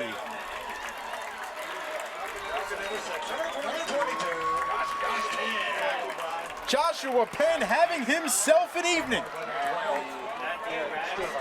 Cornerback play, tried to take a shot at Penn already on this drive, locks down Washington not just once, but twice, and this time comes up with the interception, plucks the biscuit straight out of the air, high points that football, and then it's the returning of 45 yards down the sideline before cutting back. What a play by Penn along that sideline. Phoenix Fleming chasing him down from the backside, but a change of possession, another turnover for this defense of the Falcons.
Tonight's game is also being streamed live on our YouTube and Facebook page, sponsored by Tip Top Roofing.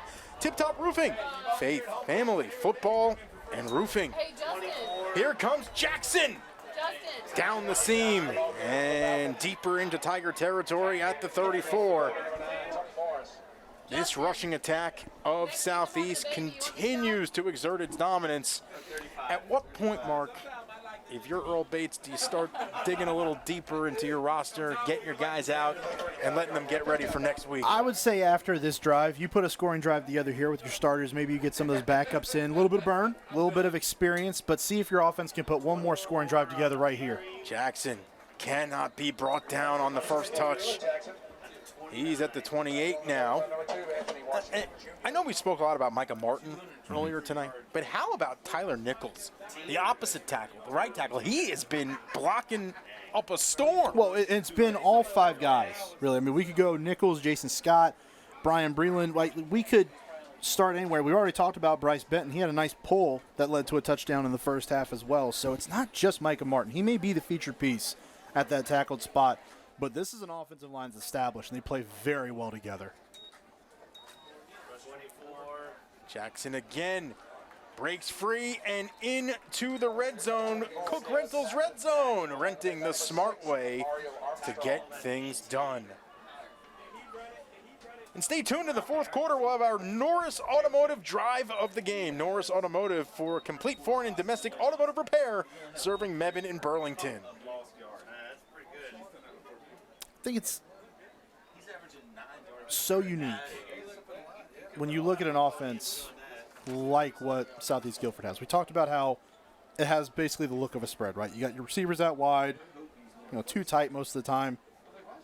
But it's just a variation of the spread. These guys have to block so differently up front, though. Jackson brings the boom. And he's down to the 10.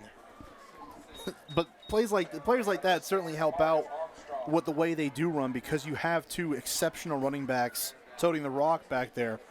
But think about the fact that when you get these run-heavy offenses, usually it's an option, right, where it's already schemed and designed so that you can at least get short clips. That's not the same here. You're starting in the shotgun every single play and just running the ball. We've got some laundry on the field. Well, let's take a few steps back now. We're going to date ourselves here. Oh, boy. This is a team that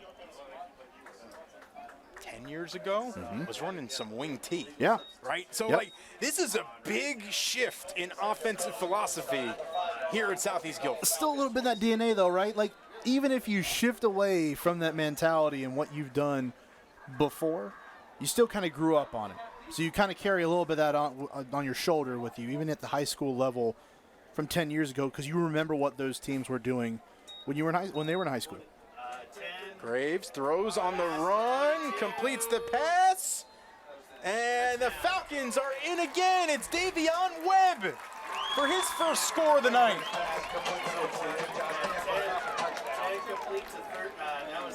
So here's the next challenge. You have the running ability. You stop that. That's great. You now have to account for Graves because he's shown the ability and the willingness to tote the rock himself tonight. You stop that. That's even better. Guess what? They're now adding little wrinkles in here and there. The RPO aspect of this offense just gets the ball out there that time. Webb wide open and walks in for the tud. That's a rent-a-home of the Triad touchdown. Rent-a-home of the Triad where property owners and tenants find their perfect fit. 42-0. Southeast in charge. Graves on the run finds Webb in for 6. Southeast in control on the home field.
Stay tuned later in tonight's game as we'll be highlighting the school bus stop of the game presented by NHTSAA. The law in every state requires drivers to always stop for a school bus stop when the stop arm is out and the red lights are flashing. Paid for by NHTSAA, and it's a great reminder considering school went back this week here in Guilford County, and so the school buses are out, the activity buses are out.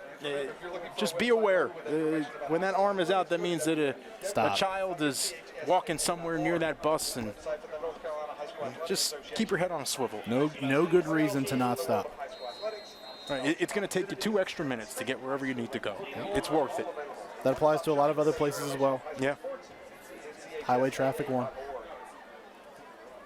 Southeast Guilford not stopping anytime soon. 26 carries, 242 yards so far on the ground. As Smith will touch the out-of-bounds line, then flip the ball into Kinderman's chest plate. Got it back, and a little extracurricular with a running clock. You know, it's frustrations obviously on that Ragsdale sideline. Tigers just not really much to hang their hat on tonight, as looks like they are going to be content just to run this one into the fourth quarter.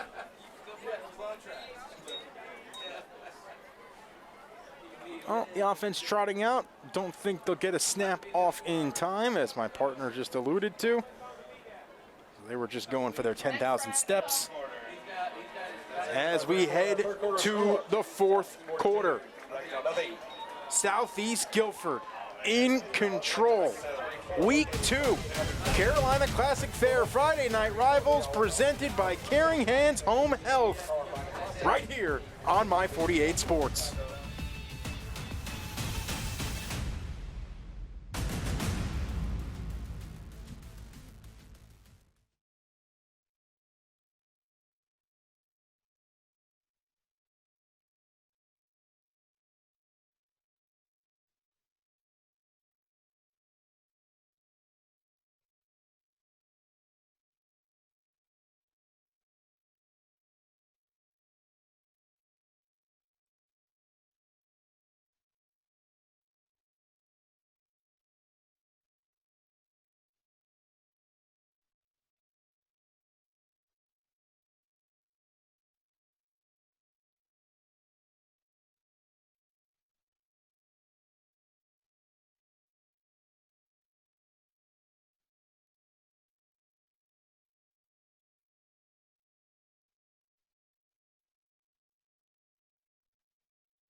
Back with you here in Greensboro. The Tigers offense takes the field.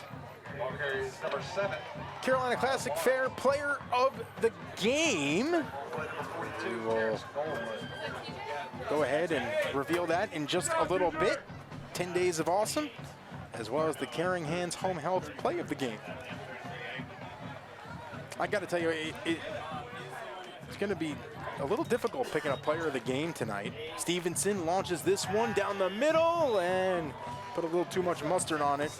Third time tonight he led Washington just a tad too far. I'll tell you what, Spencer, personally, I don't know if we've ever had a split Player of the Night, as in plural players of the night, but yeah, it's the beef up front, man. All 5 of them. It's the 5 guys. To me, I mean, running backs are spectacular, but you got to have holes to run through, and it's been unrelenting all night long. Those backs on several different occasions have not gotten touched until they get into the secondary. Give them each a Patriot pretzel. Call it a day. Yep. Probably take a second one, too. Come on, they're big boys. We know that. I mean that in the most loving way possible. Listen, at some point the camera's going to come back on us up here in the booth, and it will all make a lot more sense. Yeah, if you didn't already know. We've got a timeout on the field taken by Ragsdale. Oh, man. We're going to take a break with them. 42-0 Southeast Guilford on top. We're back after this on My 48.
Tonight's Player of the Game, Jayden Graves, the signal caller. He's done it all on the ground, through the air, leading this offense. He's spread the love around. Didn't have to do a whole lot tonight, but it's about making the plays when your number is called. Jayden Graves has been spectacular in his decision-making tonight, getting the ball out to his receivers on time, on target, and in those timely moments, just another great example of a guy who is very deserving of that award as our Carolina Classic Fair Player of the Game. Carolina Classic Fair, 10 days of awesome. Well, and for that one, I think he owes the 5 guys up front each a fatback sandwich at the fair. I'll join them. I'll treat them. Yeah. That one goes behind Dines. He had to turn back, falls backwards. And it's going to put a 4 in the box for the Tigers.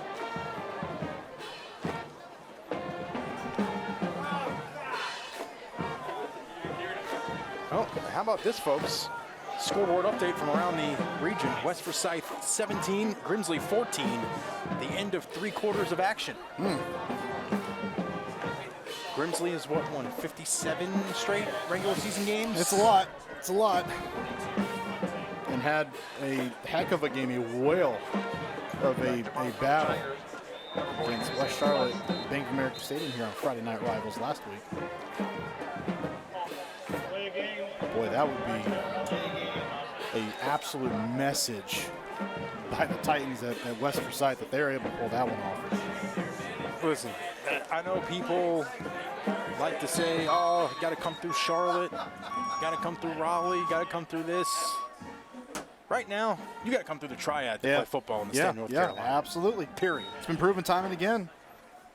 A lot by the Whirlies, a lot of other teams so good in this area. We see them almost every single week here on Friday Night Rivals. Nice punt with a Tiger roll. inside the 35 as we take a timeout on the field. Southeast Guilford leading it.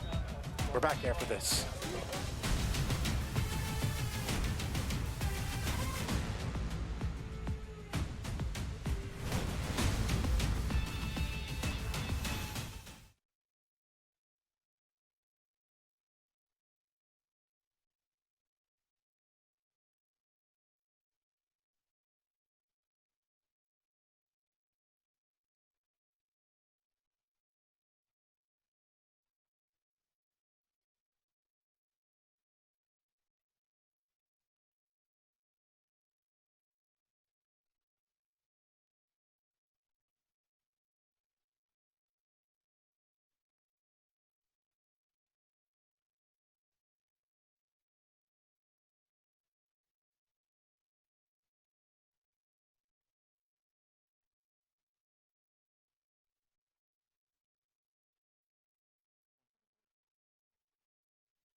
Back with you here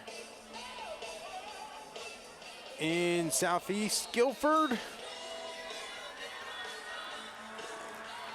The Falcons with a new signal caller in. Phoenix Fleming, the sophomore, will lead the offense.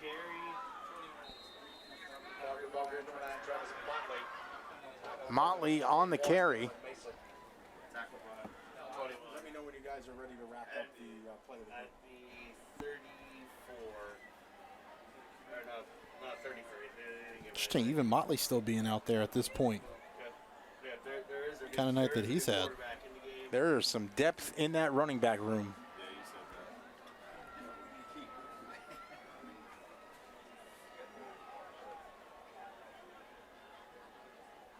But getting more guys burned, talked about this, getting them those reps, that experience, never hurts in a situation like this. The end around. The Tigers able to stand up and shut the door. Webb on the carry. He had a score earlier in this ball game. 32.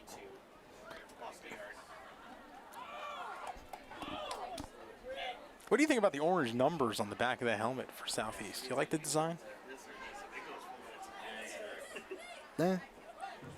I gotta tell you, I'm a little bit of a uniform snob. Okay. So it's okay. I mean, you don't notice it, so it's kind of.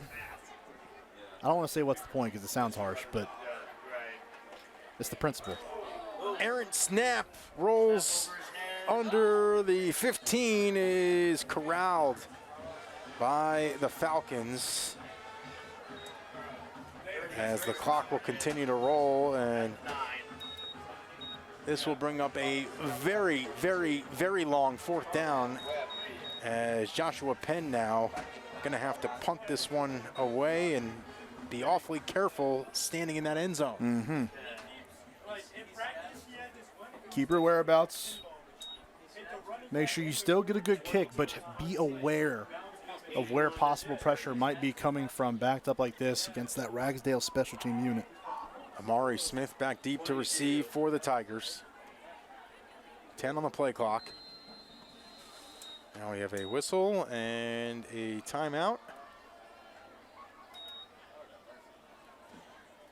As we go ahead and do the play of the game. It's the Caring Hands play of the game. Caring Hands Home Health. Put your loved ones in our caring hands. Joshua Penn with the INT. Seemed like the play that really kind of shut the door on any sort of comeback attempt here this evening by the Ragsdale Tigers. Penn tested earlier in this series on a deep route. Didn't allow a completion on that one. Gets the interception here before getting walked down by Derek Sturdivant. But what a play by Mr. Penn down the sideline for your Caring Hands Home Health play of the game. 42-0 Southeast Guilford on top of Ragsdale. Coming up after the ball game, Matthew Gibson will be standing by with the winning team and the head coach, Earl Bates. Present the Falcons with their Friday Night Rivals trophy for tonight's victory. 2-0 on the season once this one goes final. Ragsdale 0-2, a tough 2-game road trip to begin the season. We'll head back home to Jamestown, take on Southern Alamance, take on TW Andrews next week. As Smith bobbles it, ball is on the deck, picked up now by the Tigers. It's Washington, and he gets tossed down to the ground. And now some extracurriculars between the Tigers and the Falcons near the southeast sideline. As frustration starting to get the best of a few of the players on the field, and we have an injured Falcon on the deck, and now a flag has been thrown in the middle of the field.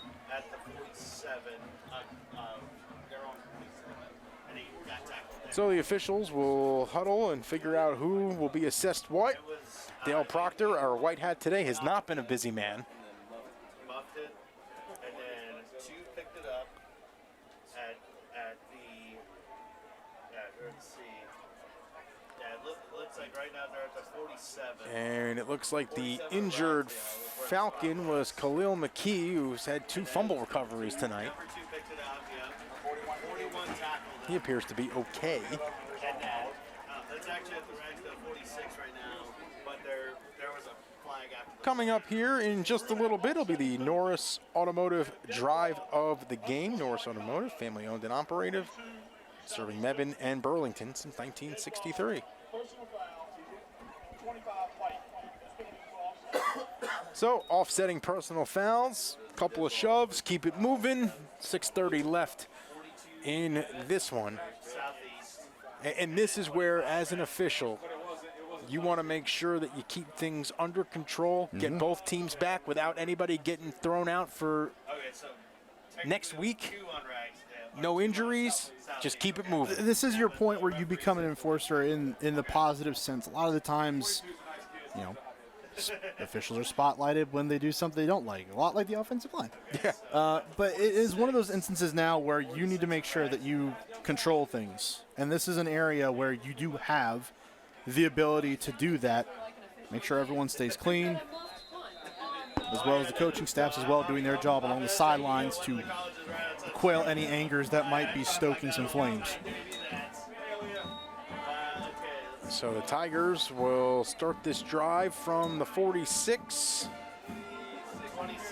as Dice, not much room to operate out there. This Southeast Guilford defense, a nice comeback performance this week. Gave up 30 points in the win a week ago.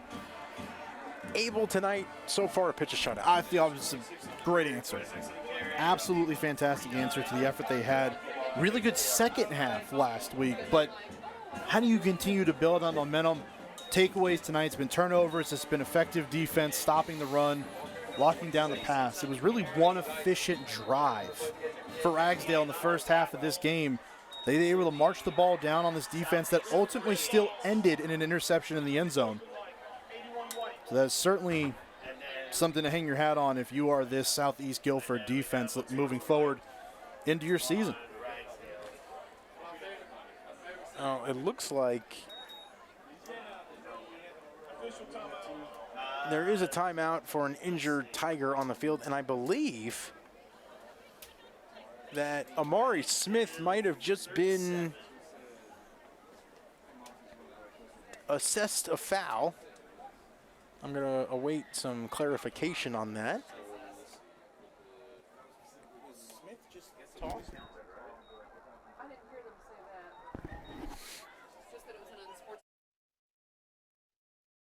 I mean, I was about to say if they called it after the play, then I would assume that it counts.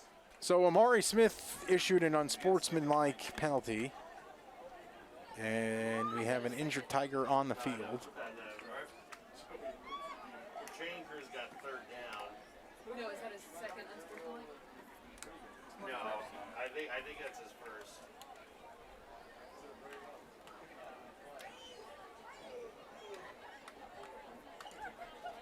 Dale Proctor having a conversation with the Ragsdale Tigers and just letting them know, fellas, I'm tossing you on the next one. Yep, keep it clean. That's exactly what was just said. We're not doing this tonight. Nope.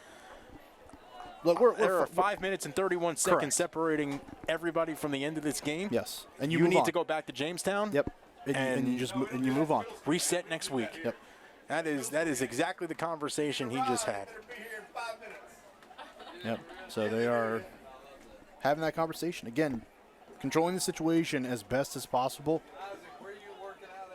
The unfortunate part, obviously, the injury as we wait for some updates there, but I think timing-wise, a good opportunity while there's a stoppage for these officials to go and have a conversation with each sideline and let them know, guys, we got 5.5 minutes left. There's no point as they come on over to southeast sideline as well.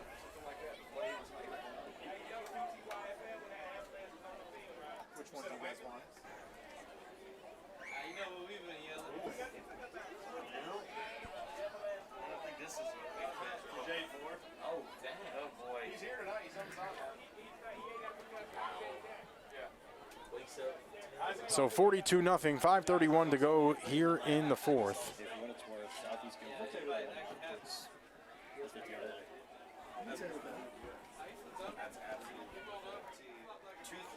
Let's take a look at tonight's school bus stop of the game presented by NCHSAA. Always stop for a school bus This is when the the school stop arm bus is stop of the game, presented by NCHSAA. Always remember to stop when the school bus arm is out. result in large fines, points on your license, and license suspension. Paid for by NCHSAA. Xavier Wallace certainly said stop right here. Early on in this game, there were a lot of those moments, seemed like maybe some rhythm was building for that Ragsdale side. NCHSAA. Always remember. And Xavier Wallace able to get the sack there, put a stop to that play, and bring us our NCHSAA stop of the game. And unfortunately, it looks like they're about to bring some crutches out onto the field.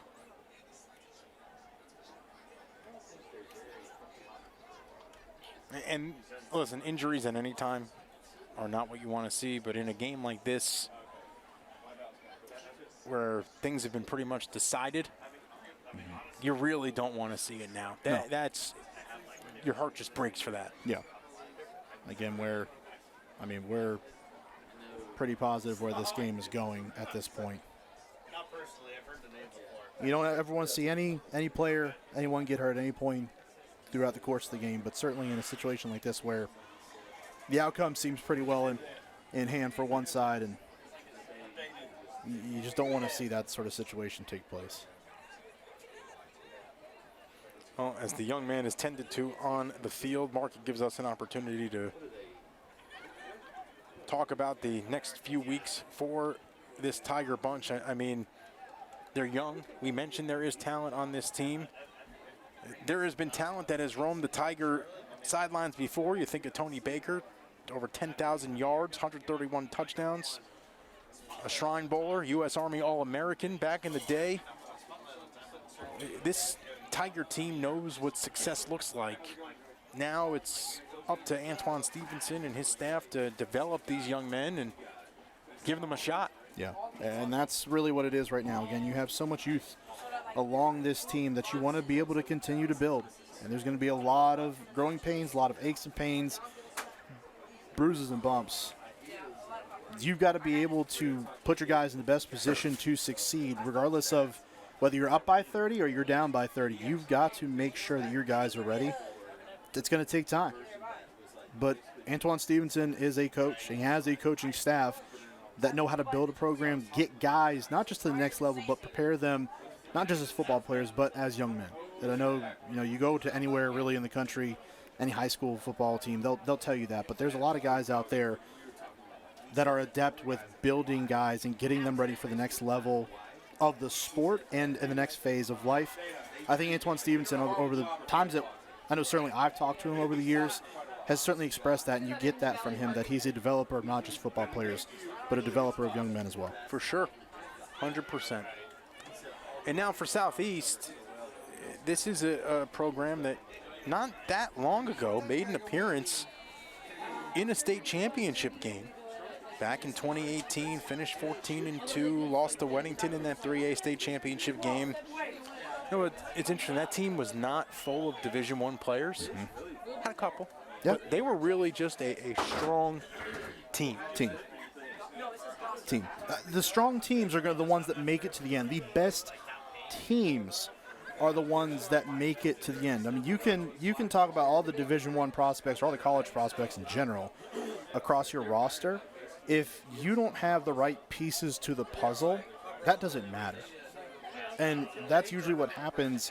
Southeast Guilford is a team, as you know, Spencer, that is still searching to get back to that point. But right now, to the first, again, almost 8 quarters of their season right now, they've done an excellent job of positioning themselves where you throw on the tape, and as an opponent, you're sitting there thinking, we got to take them seriously every single down. Because right now, they are running an offense that is a freight train and a defense that's able to generate turnovers in bunches. Well, as the young man is tended to out on the field, they have brought the cart out to help get him some more treatment. Next game here for Friday night rivals, it's a good one. Reedsville, Reagan. Next Friday night, 7:30 from Pofftown, right here on My 48. Mark, you'll be on the call with Evan. Can't wait for that one, bud. Yeah, Reedsville, program you're very familiar with. Yep. Of course, up there, the football capital of North Carolina, as they like to say. Very well warranted as well. And talking about college prospects littered throughout in that one, led by 5-star Oregon recruit Kendra Harrison. Well, we had to call a game together where Kendra was, gosh, at freshman? Reedsville. Yeah. Took a quick little detour down to Charlotte, I believe down to Providence Day for about half a season. Came back up to Reedsville, so back to his old stomping grounds. But be excited, and a lot of pieces coming back for Reagan as well. Their quarterback, Jacob Smith, an absolute dynamo when he's been healthy. Had to leave early on in the season last year with an injury, but now back. And the reports so far out of Reagan, pretty good, pretty promising. You got to think we're in for a barn burner next week in Pofftown. Well, Josh McGee, one of the top coaches in the area. Yep. Winston-Salem State star quarterback back in the day. I'll tell you what, Josh McGee's a character, man. Man, There, character. you could say that about most coaches in this region. All right. Especially someone that fills in for you. Former head coach over at West Forsyth, Adrian Snow. Very admirably at that. For a couple of games. Yeah. At first, I thought he was just a stand-up comic that happened to coach a couple of football games every year. And while we're in the middle of our medical timeout, a good time to remind you that here on My 48, obviously we have all the high school games, but also a bunch of college action here as well. You can catch North Carolina A&T football right here on My 48 this fall. 5 of A&T's 6 home games will be broadcast on Saturdays right here on My 48. I'll be on the call with Damian Banks from the east side of Greensboro.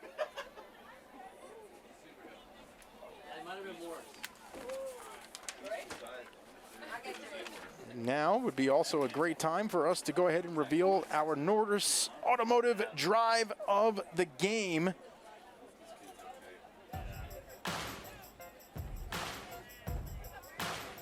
As the Falcons able to come up with the fumble and then rumble in for 6 on the other end of the field. Getting it done on defense, on the ground, through the air. Best in for 6. Graves, our player of the game. And how about that block on the outside by Micah Martin? Micah Martin's going to put that one on the highlight tape. I promise you, you go to any huddle, any highlight tape of Micah Martin going forward, and that block right out there is going to be on his tape. Rightfully so. Look, man, you get a chance as a lineman to go out on a screen. You got one-on-one spot with a DB. Any coaching staff in America is going to be disappointed if you didn't absolutely decleat him. And it looks like the injured Tiger is now up and being helped off the field.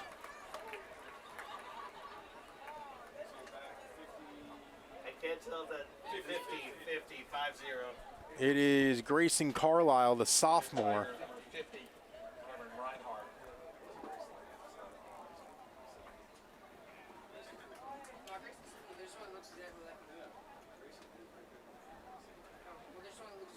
And unfortunately, it looks like his night is done. Oh, excuse me. Cameron Reinhardt. Southeast players coming over to wish him well.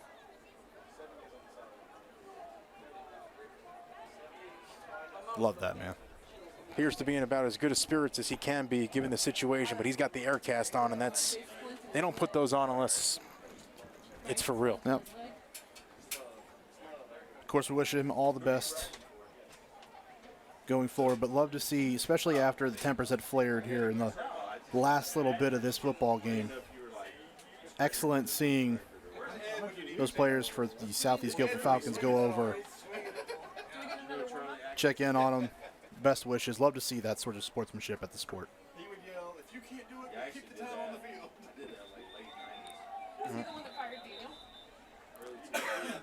And now the tough part for both squads is continuing the game after watching one of your teammates or your opponents go down like that, and after a long break.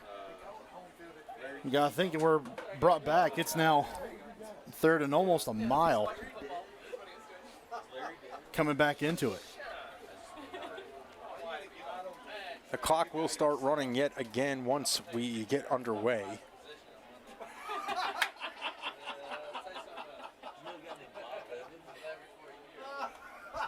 But the first A&T game here on my 48, Saturday the 13th, Hampton A&T, 7 p.m. under the lights on my 48. Tigers keep this one on the ground. Quick whistle. Demetrius Kersey on the carry. Wallace on the stop. Gives his little Fortnite dance. Wallace having a little bit of fun. Had the stop of the game, as you saw earlier, so certainly cause for celebration on his side. Another stop that time.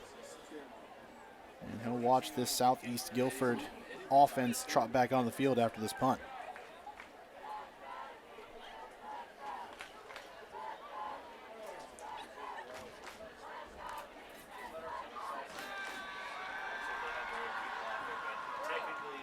Klutz with a nice punt, end over end. It will take a Tiger roll. And will get down around the 23-yard line. So, Southeast Guilford will trot back out on offense with an opportunity to wrap this thing up and pitch a shutout on the home field this evening.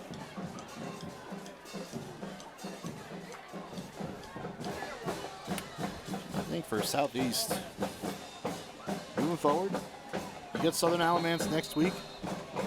R.J. Reynolds. After that, and then a trip to Antoine Stevenson's old stopping grounds at Glen. I mean, I'll tell you what, with realignment, this is a much more manageable How conference. much has it helped Southeast? Unbelievable. We were here last year seeing them play Grimsley. Oh. Motley on the inadvertent direct snap.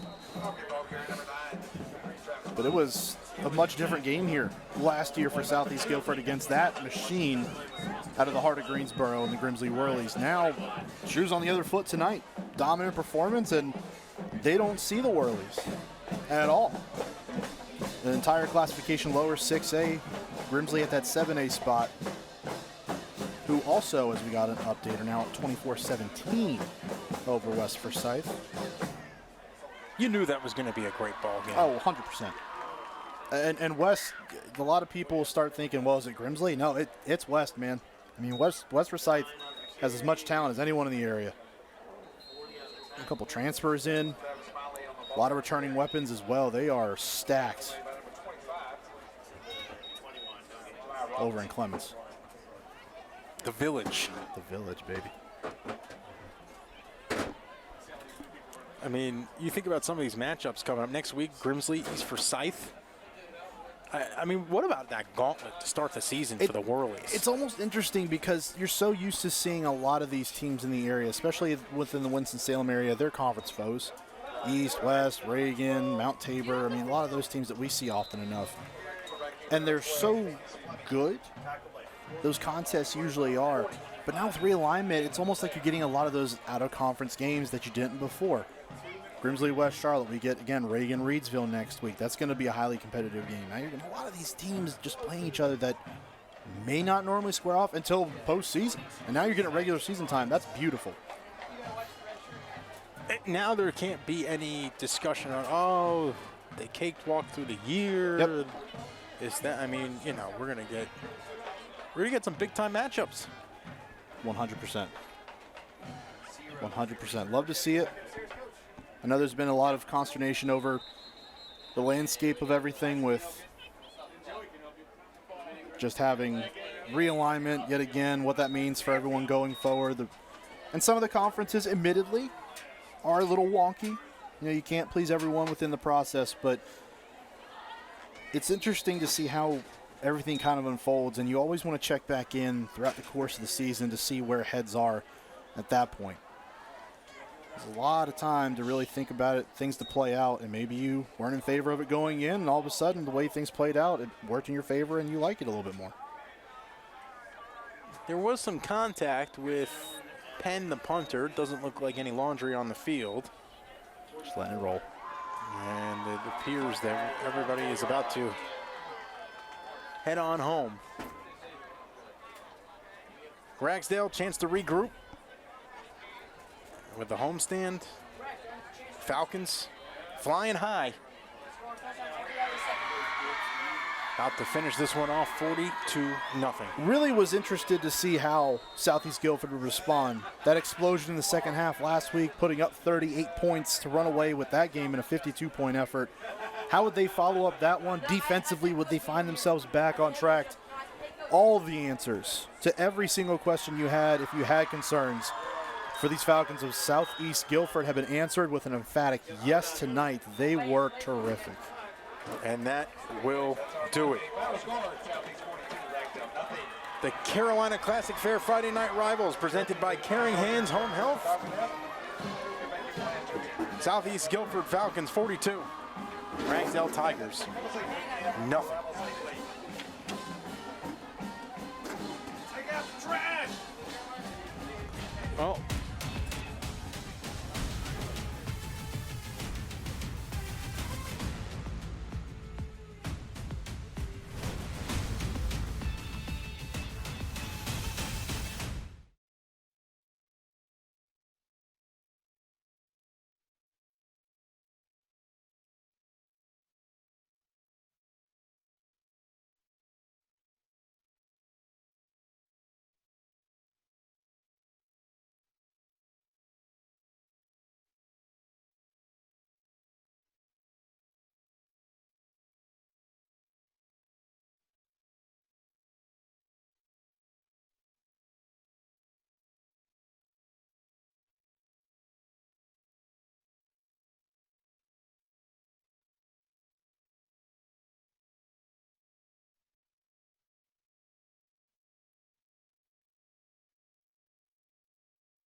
Points tonight for Southeast Guilford. It started early as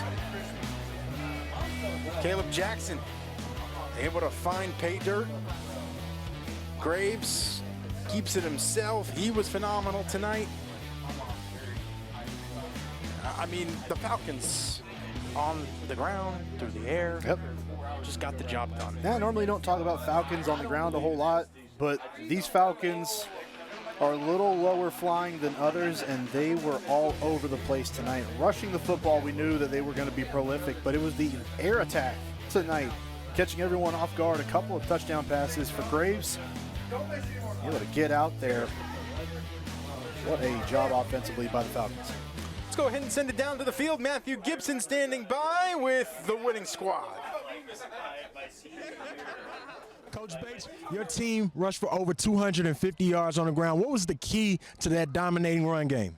Always starts up front. And again, the other good thing about tonight, the defense got off the field and gave us other opportunities. 42-0, this is a statement win for your team. Beyond the scoreboard, what does this tell you about where your team is right now and where you're headed this season? Well, the sky's the limit with these guys. You know, if we stay focused, we feel like we can be in every game on our schedule, and we feel good about our opponents, but it's week to week. Yes, sir. Congratulations on your win. Celebrate with your team. Yeah. Back to you.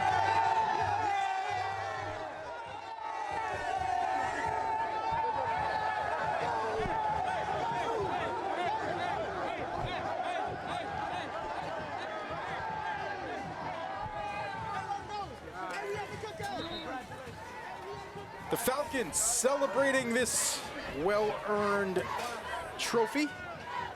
Just a tremendous showing by Southeast Guilford on the home field. We'd like to take a moment to thank all of our sponsors who make these games possible. We'd also like to thank Capital Metals and High Point for providing the trophy in tonight's game, Cook Rentals for those high end zone views, the Mountain Fried Chicken for providing our crew with a meal, and Patriot Pretzel for providing the pretzels in tonight's halftime pretzel stacking contest. And finally, thank you to tonight's participating high schools and their administrators for their support of our Carolina Classic Fair Friday Night Rivals broadcast. Next game, join us 7:30 p.m. Friday night, September 5th, as the Reedsville Rams travel to Pofftown to take on the Reagan Raiders right here on My 48 Sports. For Matthew Gibson and Mark Covert, I'm Spencer Turkin, saying so long from Greensboro. Southeast Guilford, 42. Ragsdale, nothing. You've been watching the Carolina Classic Fair Friday Night Rivals, presented by Caring Hands Home Health on My 48. Good night. This is the big time, ready, set, go.